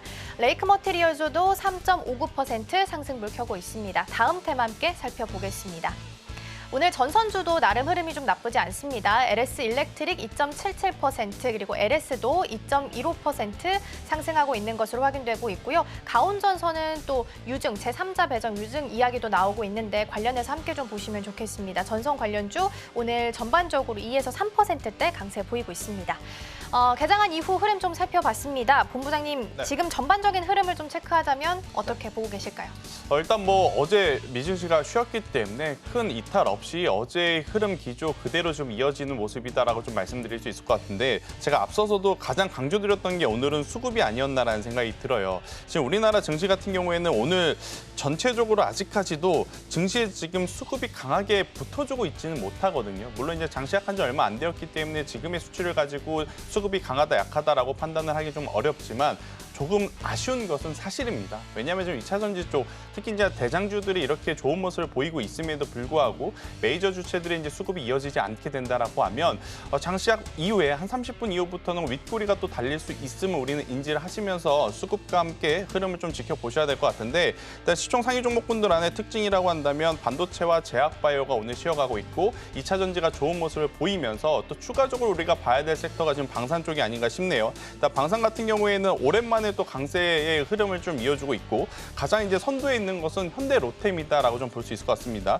현대로템이 지금 장 출발하고 나서 4% 이상의 상승세를 좀 보이면서 LIG 넥선 같은 경우에도 지금 따라 붙어주는 그러니까 폴란드 쪽에 대한 어떤 일정 잘 준수하고 있고요. 추가적으로 이제 다른 나라까지에 대한 수주 이 기대감이 지금 붙어 있는 상황이기 때문에 방산주에 대한 기대감은 여전히 지금 높게 보셔야 된다라는 의견 한번 드려보도록 하겠습니다. 그리고 이제 어제 9월 첫날이다 보니까 이 MSCI 지수 편입에 따른 수급 밸런스로 많이 조정을 받았던 기업이 하나 있죠. 바로 LS 일렉트릭. 그리고 이제 가온전선 같은 경우에는 어제 시간에 또 굉장히 좋은 뉴스가 나타나면서 전선주들 오랜만에 지금 강한 상승세를 좀 보이고 있는데 일단 이쪽에 대한 부분도 사실 오늘 굉장히 강한 흐름을 기대하기는 저는 어려울 것 같아요. 왜냐? 전력기기 아무리 좋지만 반도체가 살아나고 나서야 좀 같이 움직였었던 그런 흐름들이 있었기 때문에 이쪽에 대한 어떤 반등세는 체크를 하되 너무 공격적인 추가 어떤 트레이딩 전략을 짜시기에는 조금 더 지켜보셔야 된다라는 의견 한번 드려보도록 하겠고요. 가장 중요한 것은 2차 전지죠. 그러니까 2차 전지 지금 대장주들 좋은 모습 보이면서 오늘 또 의외로 강한 쪽이 한농화성을 필두로 하는 바로 이제 전고체 쪽. 결국 이제 전기차는 화재를 잡아야 한다라는 게 키워드인 것 같습니다. 한농화성 좋은 모습 보이고 있고 레이크 머티리얼즈까지도 좋은 모습을 보이고 있는데 저는 여기서 만약 여러분들이 투자 전략을 짜신다라고 하면 분리막까지도 꼭 보셔야 된다. 지금 이 2차 전지의 화재는 어떻게 보면 양극재와 음극재가 만나게 되면서 발생을 하는 건데 그럼 그 사이에 있는 분리막, 전해액, 특히 이제 분리막 같은 경우에는 우리나라에 상장된 기업이 많지 않습니다. 두 가지가 있죠. SKI 테크놀로지와 WCP. 근데 이들도 지금 공교롭게도 2차 전지가 흐름을 보이는 것과 같은 패턴으로 지금 바닥권에서 올라오고 있는 상황이고 오늘도 지금 굉장히 좋은 모습을 좀 보이고 있기 때문에 만약 2차 전지를 보시는 분들 LG 에너지 솔루션 쫓아갈까, 삼성 SDI 쫓아갈까, 에코프로 할까 이 부분도 고민을 하셔야 되겠지만 저는 분리막이라고 하는 새로운 부분도 한번 우리가 살펴볼 필요는 있지 않겠는가라는 의견 한번 드려보도록 하겠고요.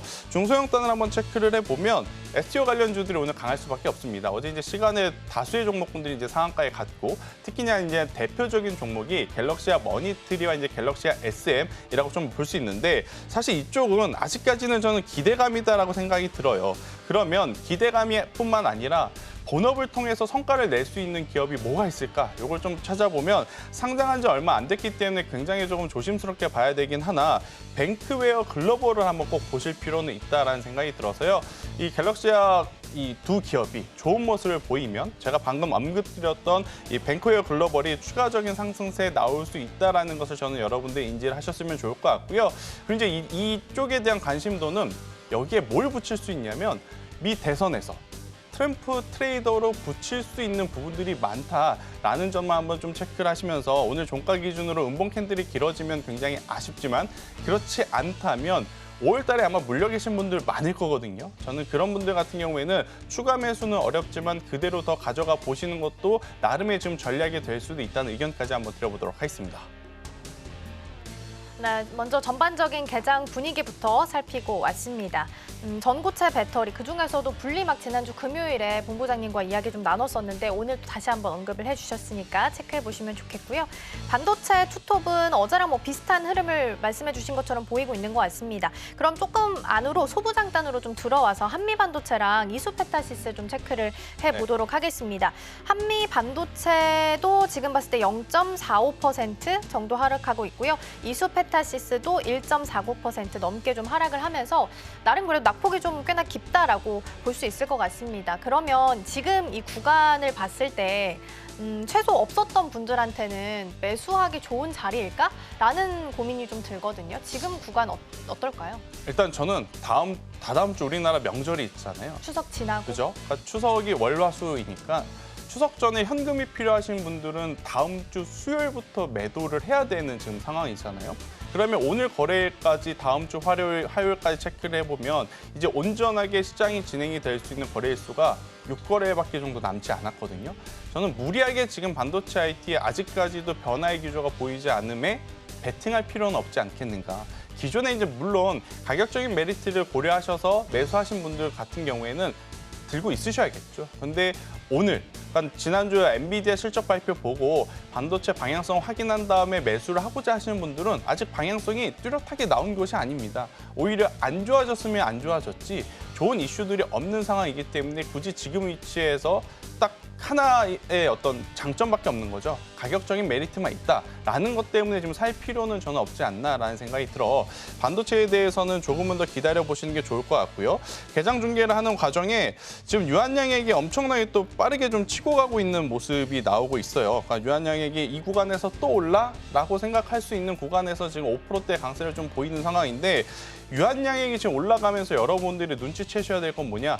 2차 전지에서 수급이 조금은 빠져나오고 있구나. 장 출발하고 나서 에코프로 그룹 쪽 굉장히 좋았죠. LG 에너지솔루션도 1%대 넘어가는 흐름을 보였지만 유한양액, 제약바이오 쪽으로 흐름이 나오면서 2차 전지에서 지금 차익 물량이 나오고 있는 이러한 부분들을 오늘 장중 내내 한번 여러분들이 고민을 하시면서 매매 전략에 녹여내셔야 될 것 같고요.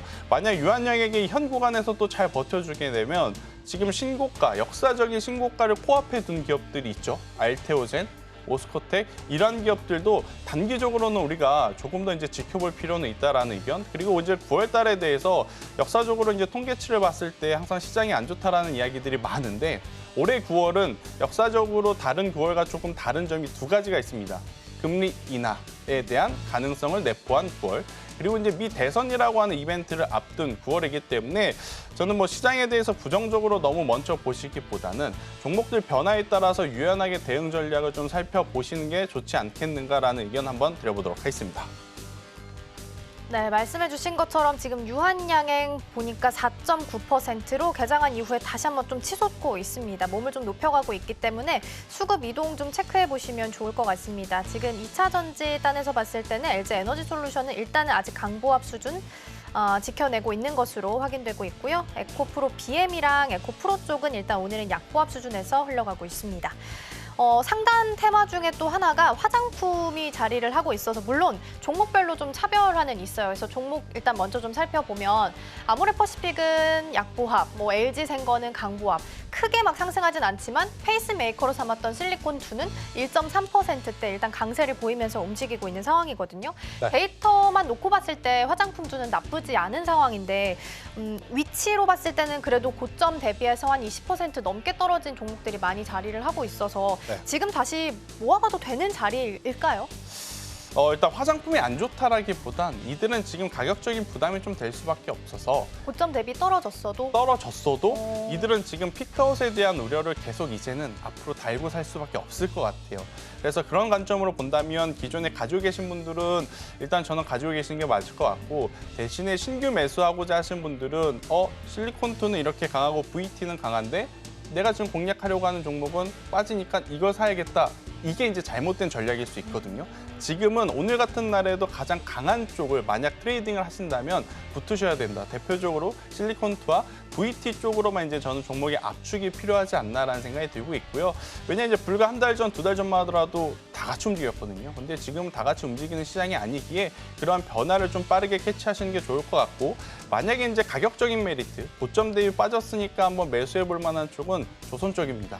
조선은 고점 대비 그렇게 많이 빠지지 않았습니다. 많아봐야 15% 내에서의 최근의 조정을 마무리되어가는 모습이기 때문에 여전히 변함없는 수주잔고 그리고 업황 그리고 이제 그들이 이제 보여주는 추가적인 산업, 방산 쪽에서도 또 힘을 얻고 있는 기업들이 많기 때문에 만약 가격적인 메리트를 이용해서 오늘 여러분들이 새로운 산업 그리고 새로운 종목을 보신다면 조선 쪽을 보는 것도 또 하나의 팁이 될 수 있겠다라는 의견을 드리도록 하겠습니다.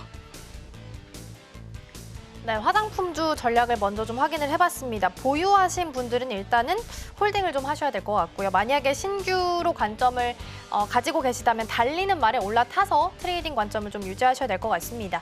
조선주를 오히려 좀 긍정적으로 말씀해 주셨는데 펀더로 보더라도 내러티브 측면으로 봤을 때도 굉장히 좋은 흐름 보이고 있고 한화 오션 같은 경우에는 MRO 시장까지 지금 발을 뻗은 상황이기 때문에 조금 더 긍정적으로 이쪽을 보셔도 좋을 것 같습니다. 오늘 도움 말씀은 여기까지 듣도록 하겠습니다. 본부장님 고맙습니다.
따라가 말아 시작해 보도록 하겠습니다. 오늘 도움 말씀에는 영앤리서치 최진욱 본부장 자리해 주셨습니다. 본부장님 어서 오세요. 맞습니다. 어제 뉴욕 증시가 휴장이어서 그런지 일단 오늘은 좀 한산하게 흘러가고 있습니다. 그래도 빨간불 켜고 있는 게 좀 유의미해 보이는데 전반적인 분위기 좀 어떻게 먼저 보고 계신가요? 일단 시장의 관망 심리가 좀 뚜렷하게 나타나고 있다는 것을 좀 확인을 해볼 수가 있고요. 일단 이제 미국의 고용 지표를 앞두고 있는 상황인데 이 고용 지표가 이제 굉장히 중요한 부분들 이제 금리 인하에 대한 규모 부분들을 좀 가늠을 해볼 수가 있는 지표이기 때문에 일단 그런 부분들이 조금 더 관망 심리를 좀 두껍게 하는 거 아닌가라는 생각들도 들고 또 이제 미 대선 토론 부분들까지도 주요 이벤트로 일단은 지금 남겨져 있는 상황이다 보니까 조금 더 관망 심리가 외국인 쪽에서 좀 많이 나오는 것 같습니다. 그러다 보니까 이제 어제도 마찬가지고 오늘도 마찬가지고 지금 개인만 좀 양매수 심리가 지금 계속해서 좀 자극이 되고 있는 상황인데 일단 명절을 또 앞두고 있는 상황이다 보니까 시장에 조금 더 자금력이 지금 강하게 쏠리고 있는 모습들은 아닙니다. 일단 뭐 시가총액 지금 상위 종목군들만 놓고 봐도 뭐 삼성전자나 SK하이닉스 같은 경우가 이제 전일 뭐 이제 미증시가 또 휴장이었기 때문에 엔비디아의 흐름들을 좀 볼 수가 없어서 일단은 좀 약보합권의 흐름들이 좀 유지가 되고 있는 상황이긴 하지만 일단 생각보다 매도세는 규모가 좀 많이 줄었습니다. 외국인들이 좀 매도세가 좀 강하게 HBM이나 좀 AI 반도체 쪽에서 좀 많은 매물들이 좀 출회가 됐었는데 어제나 오늘 뭐 최근의 흐름들을 놓고 보니까 외국인들의 매도 규모가 좀 많이 줄고 있다라는 거 이 점을 좀 참고를 하시면 되실 것 같고 일단 오늘 또 모처럼 오랜만에 또 전선 쪽이 또 강하게 또 움직이고 있는 모습입니다. 워낙 이제 뭐 전선 같은 경우도 뭐 AI 반도체와 같은 연결고리를 좀 가지고 있는 섹터인데 일단 단기 과대 낙폭에 따른 좀 기술적인 반등 부분들이 좀 들어와 주는 거 아닌지라는 좀 생각들이 좀 들고 있는 상황이고요. 그 외적으로 이제 그간 좀 많이 쉬었던 좀 섹터들에 대해서 수급 플레이가 계속해서 좀 유지가 되고 있는 모습들이 계속해서 좀 관찰이 되고 있지 않나라고 생각을 하고 있습니다. 네, 전반적인 분위기 먼저 체크를 좀 해봤습니다. 수급적인 부분으로 봤을 때는 양시장에서 외국인과 기관은 매도 우위, 그리고 개인 투자자가 이를 좀 방어해주는 모습 보이고 있습니다. 양시장 강보합 수준에 흘러가고 있고요. 오늘 원전주를 좀 체크를 해볼까 합니다. 먼저 주가 흐름부터 좀 보도록 할게요. 원전 봤을 때는 두산 에너빌리티가 0.56%, 한전기술이 0.89%, 우리기술도 1.3%로 전반적으로 봤을 때는 빨간불이긴 한데 크게 막 엄청 강세를 보인다라는 느낌은 좀 없습니다. 근데 원전주를 봤을 때 이번 주에 체코 총리가 방한한다라는 지금 이벤트를 앞두고 있는 시점입니다. 그리고 한수원을 신뢰한다라는 긍정적인 코멘트를 좀 남기기도 했거든요. 전략을 좀 짜자면 어떻게 가져가면 좋을까요? 일단 원전주들 같은 경우가 이제 가장 큰 먹구름이라 할 수 있는 부분들이 웨스팅하우스 건이거든요. 일단 그래도 체코 측에서는 웨스팅하우스 쪽에 손을 들어주는 게 아니라 좀 우리나라에 좀 손을 들어주고 있는 상황입니다. 그러니까 이제 우리나라에 대한 대한 뭐 기술력이라든지 그리고 이제 가성비 측면 부분들을 좀 우위에 점하고 있는 상황이다 보니까 좀 이런 쪽이 조금 더 치우쳐져 있는 모습이라고 좀 보고 있는 상황이고요. 그래도 이제 결국에는 큰 그림에서만 놓고 본다 하게 되면은 결국 미국 쪽에서 승인을 받아야 되는 상황이에요. 결국 이제 미국 쪽에서 승인을 받아야 되는데 이제 웨스팅하우스가 중요한 부분들이 미국 에너지부에 대한 승인 권고 권한을 웨스팅하우스가 가지고 있는 상황입니다. 그러다 보니까 지금 웨스팅하우스와의 소송 부분들이 일단은 일단락이 잘 합의가 좀 되지가 않는다라고 하게 되면은 조금은 어느 정도 주가에는 좀 영향을 줄 만한 좀 쇼크성에 대한 부분들의 매물 출회가 좀 나올 가능성은 있다라고 보고는 있지만 최근 원전주들 같은 경우가 고가를 찍고 나서 좀 많이 밀렸던 상황이었어요. 좀 많이 밀렸던 상황에서 생각보다 지금 또 저점을 많이 안 내리고 보합권을 유지를 하고 오늘 또 반등이 나와주고 있는 상황이거든요. 그렇기 때문에 아마 지금 시장에서는 투심만 딱 놓고 본다 하게 되면은 웨스팅하우스 건을 좀 크게 신경을 안 쓰는 것 같습니다. 아마 좀 잘 마무리가 되고 나서 체코 원전을 계기로 뭐 유럽이라든지 좀 추가적인 수출 이런 부분들이 좀 진행이 될 그런 투심들이 계속해서 좀 들어와주고 있는 것으로 판단을 하고 있는 상황이거든요. 그럼 오히려 지금 원전주들 같은 경우가 뭐 1년 전, 2년 전과는 조금 다른 색깔로 좀 보셔야 되는 부분들이 예전에는 좀 정부 측에서 어느 정도 원전에 대한 재료가 나온다고 하게 되면은 뭐 단기간만 움직였어요. 단기간만 좀 급등이 나오고 다시 그 급등이 나왔던 부분들을 뭐 되돌린다든지 어느 정도 좀 주가가 좀 쉬어간다라든지 이런 흐름들이 좀 계속해서 연출이 됐었는데 최근 원전주들의 색깔은 조금 다른 부분들이 체코 원전을 계기로 해가지고 앞으로 국내 기업들이 실적이 좋아질 수 있을 거란 그런 기대감들이 일단 계속해서 들어와줄 수가 있다라는 거죠. 그러니까 이제 이런 부분들만 놓고 본다 하게 되면은 원전주들 같은 경우는 이제 어떻게 보면은 성장주 배에 좀 타지 않았나라고 좀 생각을 많이 하고 있습니다. 특히 뭐 원전주들도 굉장히 클 수밖에 없는 부분들이 결국 이제 큰 카테고리는 AI 반도체예요. AI 반도체 속 내에서는 결국 원전도 필요한 부분들이고요. 신재생도 필요한 부분들이고 그러니까 여러모로 봤을 때는 충분히 원자력이 좀 클 수밖에 없는 그런 산업군에 좀 배에 타 있는 상황이다 보니까 아마 웨스팅하우스 건에 대한 부분들의 뭐 큰 이슈, 뭐 큰 악재 이런 부분들만 나오지 않는다라고 하게 되면은 아마 원전주들 같은 경우 지금 수급이 들어와 주는 것도 저는 합리적이지 않을까라고 보고 있는 상황입니다. 네, 원전주 먼저 체크를 좀 해봤습니다. 일정상 이번 주 방한이 좀 예정이 되어 있기 때문에 흐름을 좀 보시면 좋겠습니다. 일단 그리고 길게 봤을 때도 AI 모멘텀 지금 붙어 있는 상황이기 때문에 긍정적인 뷰 보셔도 좋을 것 같고요. 외국인과 기관 순매 수단 살펴보니까요. 본부장님 지금 외국인에서는 포스코 퓨처엠, LG 에너지솔루션, LG화학, 에코프로, BM도 상단에 있고요. 기관 순매수 보니까 LG엔솔, 포홀, LG화학, 에코프로, BM, 포스코 퓨처엠, 삼성 SDI 전부 다 지금 2차 전지 관련주가 기관 쪽에선 다 지금 담아가고 있거든요. 그럼 이렇게 보면은 이제 진짜 2차 전지에 대해서 시선을 좀 다르게 둬야 되나라는 생각도 들어요. 이제 9월에 이 반도체주가 조금 부진했을 때 이걸 대신할 수도 있을까요? 사실 이제 2차 전지가 지금 가는 이유는 반도체가 쉬니까 가는 겁니다. 결국 이제 그렇죠. 왜냐하면 이제 반도체 쪽이 한창 조정이 나올 때는 2차 전지가 잘 갔어요. 또 2차 전지 쪽에 조정이 나올 때는 반도체가 잘 갔습니다. 그러니까 지금 수급 핑퐁의 현상들이 이 두 섹터에서 계속 나타나고 있는 부분들이거든요. 그 안에 이제 바이오 쪽이 좀 껴있기는 하지만 실질적인 주도 섹터라고 보기에는 저는 아직은 조금 의구심이 있지 않을까라고 생각을 합니다. 그러니까 지금의 반등 부분들이 물론 지금 어떻게 보면은 2차 전지 이제는 정말 바닥을 잡고 위로 올라오는 거 아닌지라는 생각이 좀 들 정도로 상승력이 굉장히 좀 강하게 들어와주고 있는 상황이거든요. 근데 다만 저는 추세적인 반등은 아닐 가능성이 좀 높다고 보고 있는 상황입니다. 결국에는 실적이 좋아져야 되는 부분들, 데이터가 확실하게 눈에 찍혀야 되는 부분들이 있어야 되는데 사실 지금 2차 전지 같은 경우는 물론 이제 현대차가 뭐 북미나 유럽 쪽에서 지금 자동차 점유율이 뭐 2자릿수 이상 상승이 나타나주고 있는 상황들 그리고 지금 2차 전지의 바닥 투심이 좀 강하게 들어와주고 있는 부분들 이런 좀 복합적인 요소들이죠. 해리스 부통령 같은 경우도 지지율이 소폭 좀 앞서 나간다라는 부분들로 인해 가지고 결국 2차 전지 쪽에 대한 수혜 뭐 이런 복합적인 요인들이 지금 전부 다 겹쳐 있는 상황이다 보니까 2차 전지가 조금 더 바닥에 대한 투심이 메이저 즉 외국인과 기관 쪽에서 조금 더 매력적으로 다가가고 있다라고 생각은 하고 있는데 사실 리튬주들도 최근부터 움직이기 시작을 했습니다. 앞전에 2차 전지가 움직일 때는 리튬주들이 움직이지는 않았었거든요. 물론 이제 리튬주들이 안 움직일 수밖에 없었던 부분들이 리튬가가 지금 반등이 나와주고 있는 상황은 아니에요. 그러니까 어떻게 보면은 바닥을 확실하게 잡았다라고 보기도 굉장히 난해한 수준입니다.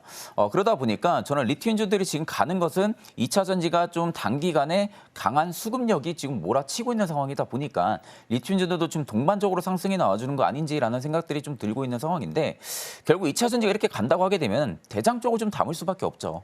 왜냐하면 지금 소기업들 같은 경우가 소기업들만 지금 빠진 부분들이 아니라 대장 기업들도 좀 많이 빠졌었잖아요. LG 엔솔도 마찬가지고요. 뭐 포스코 퓨처엠이나 포스코 홀딩스나 이런 기업들 같은 경우가 굉장히 좀 가격이 많이 빠졌던 부분들이 있기 때문에 그런 좀 메리트를 지금 메이저 쪽에서 조금 더 많이 일어날 수밖에 없는 상황들입니다. 다만 이제 여기서 중요하게 봐야 되는 것은 2차 전지를 아직까지는 그렇게 쉽게 생각을 할 시즌은 아니라고 생각을 해요.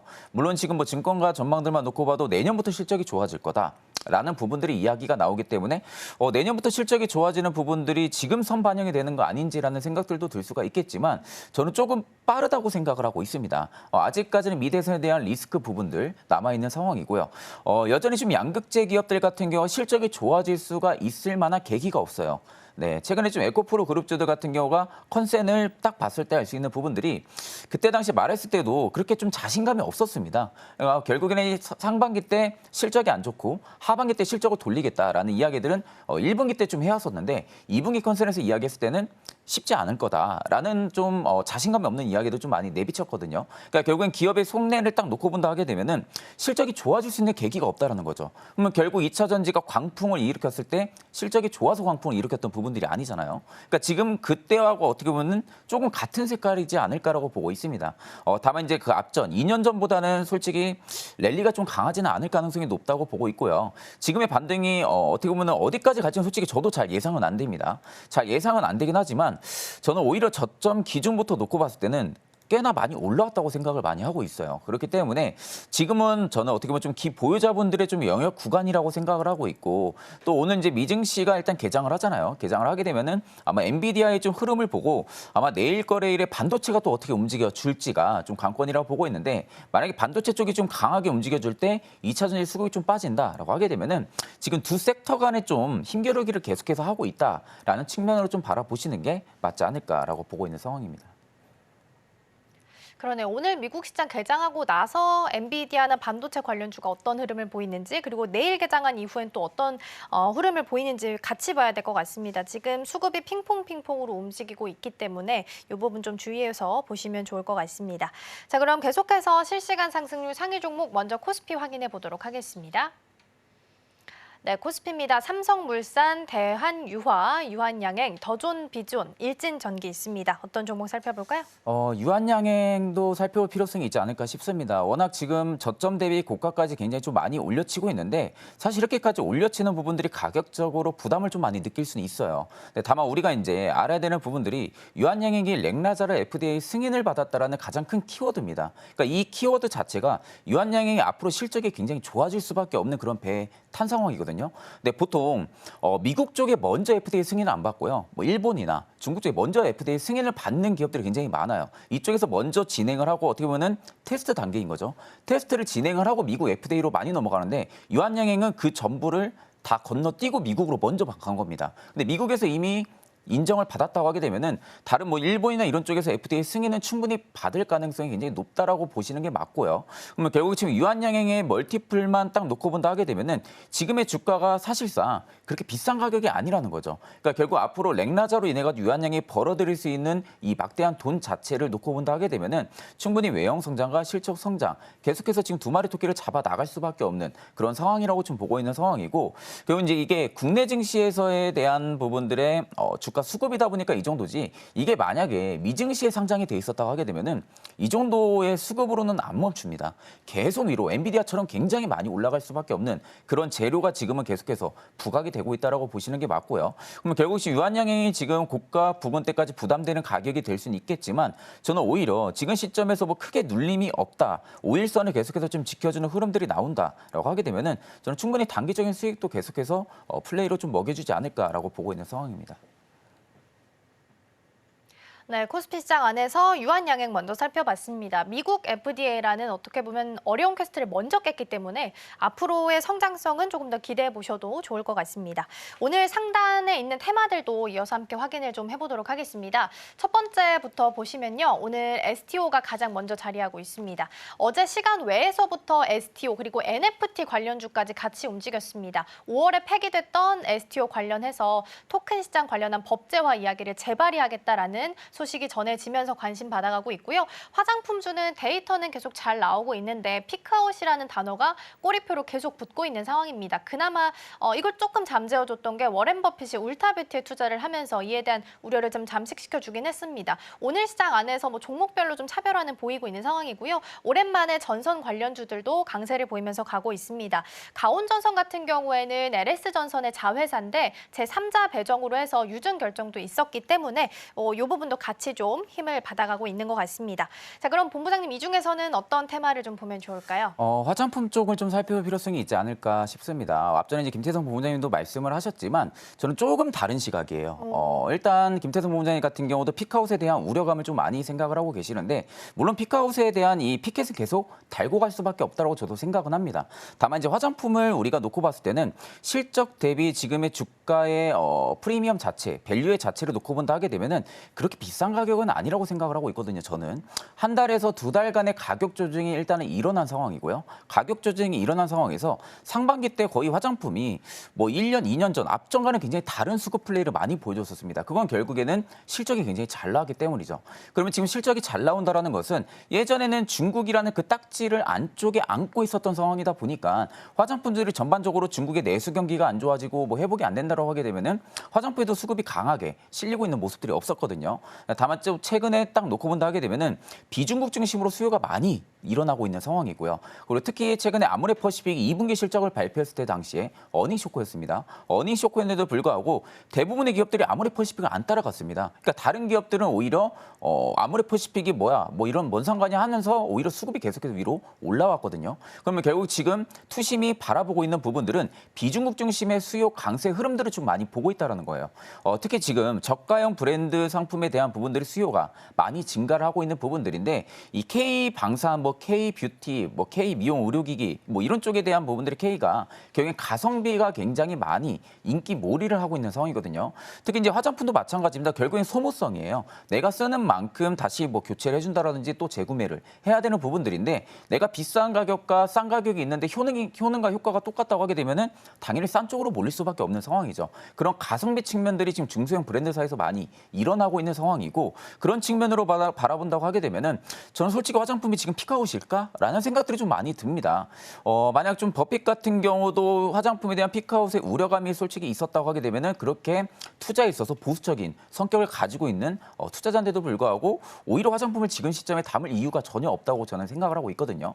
결국 화장품 같은 경우는 피크아웃 우려감, 물론 이제 주가가 고가 대비 많이 빠지면은 부정적인 이슈밖에 안 나올 수밖에 없어요. 뭐 수출 데이터가 뭐 줄었다라든지 아니면 뭐 계속해서 실적이 좋아질 수 있을까 이런 의문점, 이런 이슈들이 계속 나와줄 수밖에 없는데 8월 수출 데이터만 놓고 봐도 지금 다시 또 좋아졌잖아요. 그러니까 결국 화장품들은 주간 수출 데이터를 보는 게 아니라 월간 수출 데이터를 봐야 됩니다. 월간 수출 데이터를 봤을 때 전월 대비해서 수출 데이터가 얼마나 회복이 됐는지 이 여부를 놓고 본다 하게 되면은 계속해서 지금 수출이 잘 일어나고 있다라는 거예요. 그럼 그만큼 기업들이 돈을 벌 수 있을 만한 부분들에 계속해서 벌고 있는 상황이기 때문에 저는 오히려 실적 부분들은 하반기가 더욱더 좋아질 가능성이 높다고 봅니다. 특히 상반기 대비 하반기가 성수기거든요.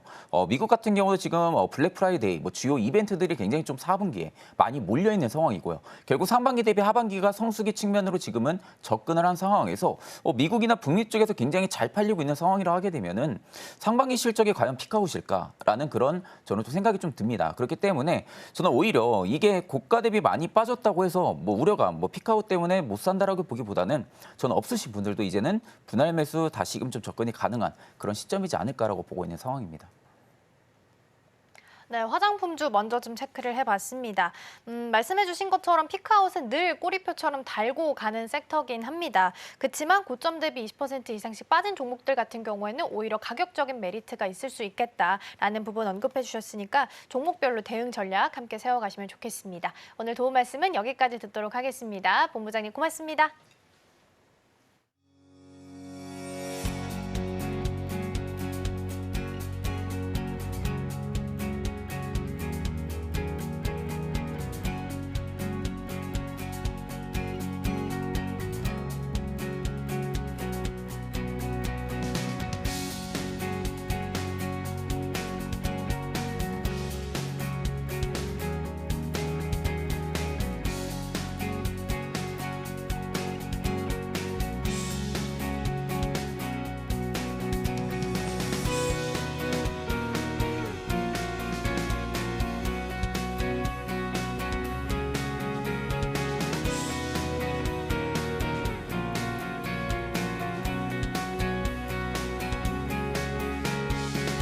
네, 계속해서 방송에서 나왔던 종목들 다시 한번 리뷰해 보도록 하겠습니다. 먼저 증시칠로 이동해 보시죠. 오늘 이창호 과장과 함께 금융 섹터 이야기를 좀 나눠봤습니다. 롤러코스터 같았던 8월의 장세를 끝내고 이제 다시 한번 9월에 들어선 상황입니다. 반도체주는 조금은 쉬어가는 모습을 보이고 있고 이걸 제약바이오나 2차 전지 쪽에서 방어를 해주고 있는데요. 또 한 가지 시장이 약할 때 방어해주는 섹터 중 하나가 또 금융이나 보험 쪽입니다. 특히나 9월에는 밸류업 지수 발표 앞두고 있고요. 연내에는 ETF 상품도 출시될 예정이기 때문에 조금 더 긴 호흡으로 바라보셔도 좋을 것 같습니다. 금융 섹터는 오늘 흐름이 조금 엇갈리고 있는데 신한지주가 1% 그리고 하나금융지주가 2%대 강세 보이면서 움직이고 있습니다. 이어서 증시8로 함께 이동해 보시죠. 우리 오민 전문가님의 탑픽 종목 포스코 인터내셔널 보겠습니다. 이 종목 같은 경우는 최근 호재가 있었죠. 무디스랑 S&P 쪽에서 최초로 신용 등급을 부여를 했습니다. 이제 앞으로 외화채를 조달하는 데 있어서도 조금 더 용이해졌다라는 장점 가지고 있고요. 음극재랑 양극재 모두 지금 제공을 하고 있습니다. 음극재 쪽에서는 흑연을, 양극재 쪽에서는 리튬과 니켈을 지금 공급을 하고 있는 상황. 그러니까 양극재랑 음극재를 모두 다 동시에 공급할 수 있다라는 장점을 가지고 있고요. 차트상으로 봤을 때도 저점을 크게 이탈하지 않은 채 지지받으면서 움직이고 있습니다. 오늘 시장 안에서도 2차 전지 관련주들이 굉장히 큰 폭의 상승세 보이고 있는데요. 2.6% 상승하면서 5만 원 선 하회하며 움직이고 있습니다. 증시 9로 함께 이동해 보도록 하겠습니다. 우리 최진욱 본부장과 함께 화장품 이야기를 좀 나눠봤습니다. 월간 수출 데이터가 굉장히 중요하다라는 이야기를 했습니다. 특히 월간 수출 데이터가 나왔을 때 MOM, 그러니까 직전 달 대비해서 얼만큼 상승했는지를 꼭 체크해야 한다라고 말씀해 주셨는데요. 이 섹터 같은 경우에는 늘 피크아웃이라는 단어를 꼬리표처럼 달고 있는 섹터이긴 합니다. 하지만 하반기에는 블랙 프라이데이 같은 이벤트들을 앞두고 있는 상황이기 때문에 실적이 상반기보다도 훨씬 더 좋아질 수 있다는 부분에 기대를 걸어보셔도 좋을 것 같고요. 지금 가격적인 메리트도 굉장히 있습니다. 당시에 좀 크게 상승했던 고점 대비해서 지금 가격들이 보통 한 20% 정도씩 빠져있는 자리에 있는 종목들이 많이 있거든요. 관심 있는 종목들 조금 더 보셔도 좋을 것 같고요.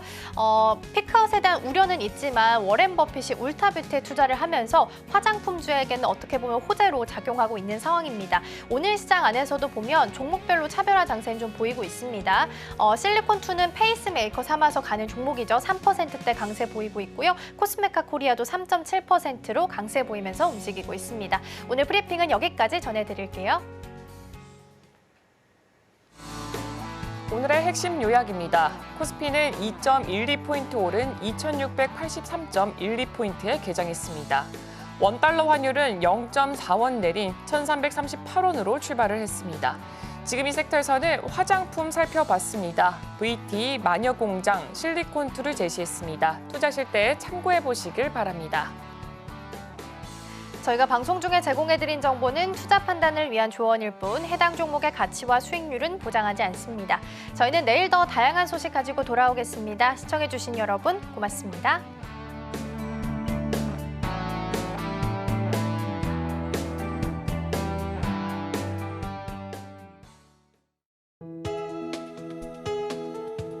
본 방송에서 제공하는 투자 정보는 투자 판단에 대한 조언입니다. 방송에서 제공하는 주식의 가치, 가격 상승 및 하락에 대해서는 방송사에서 보장하지 않습니다.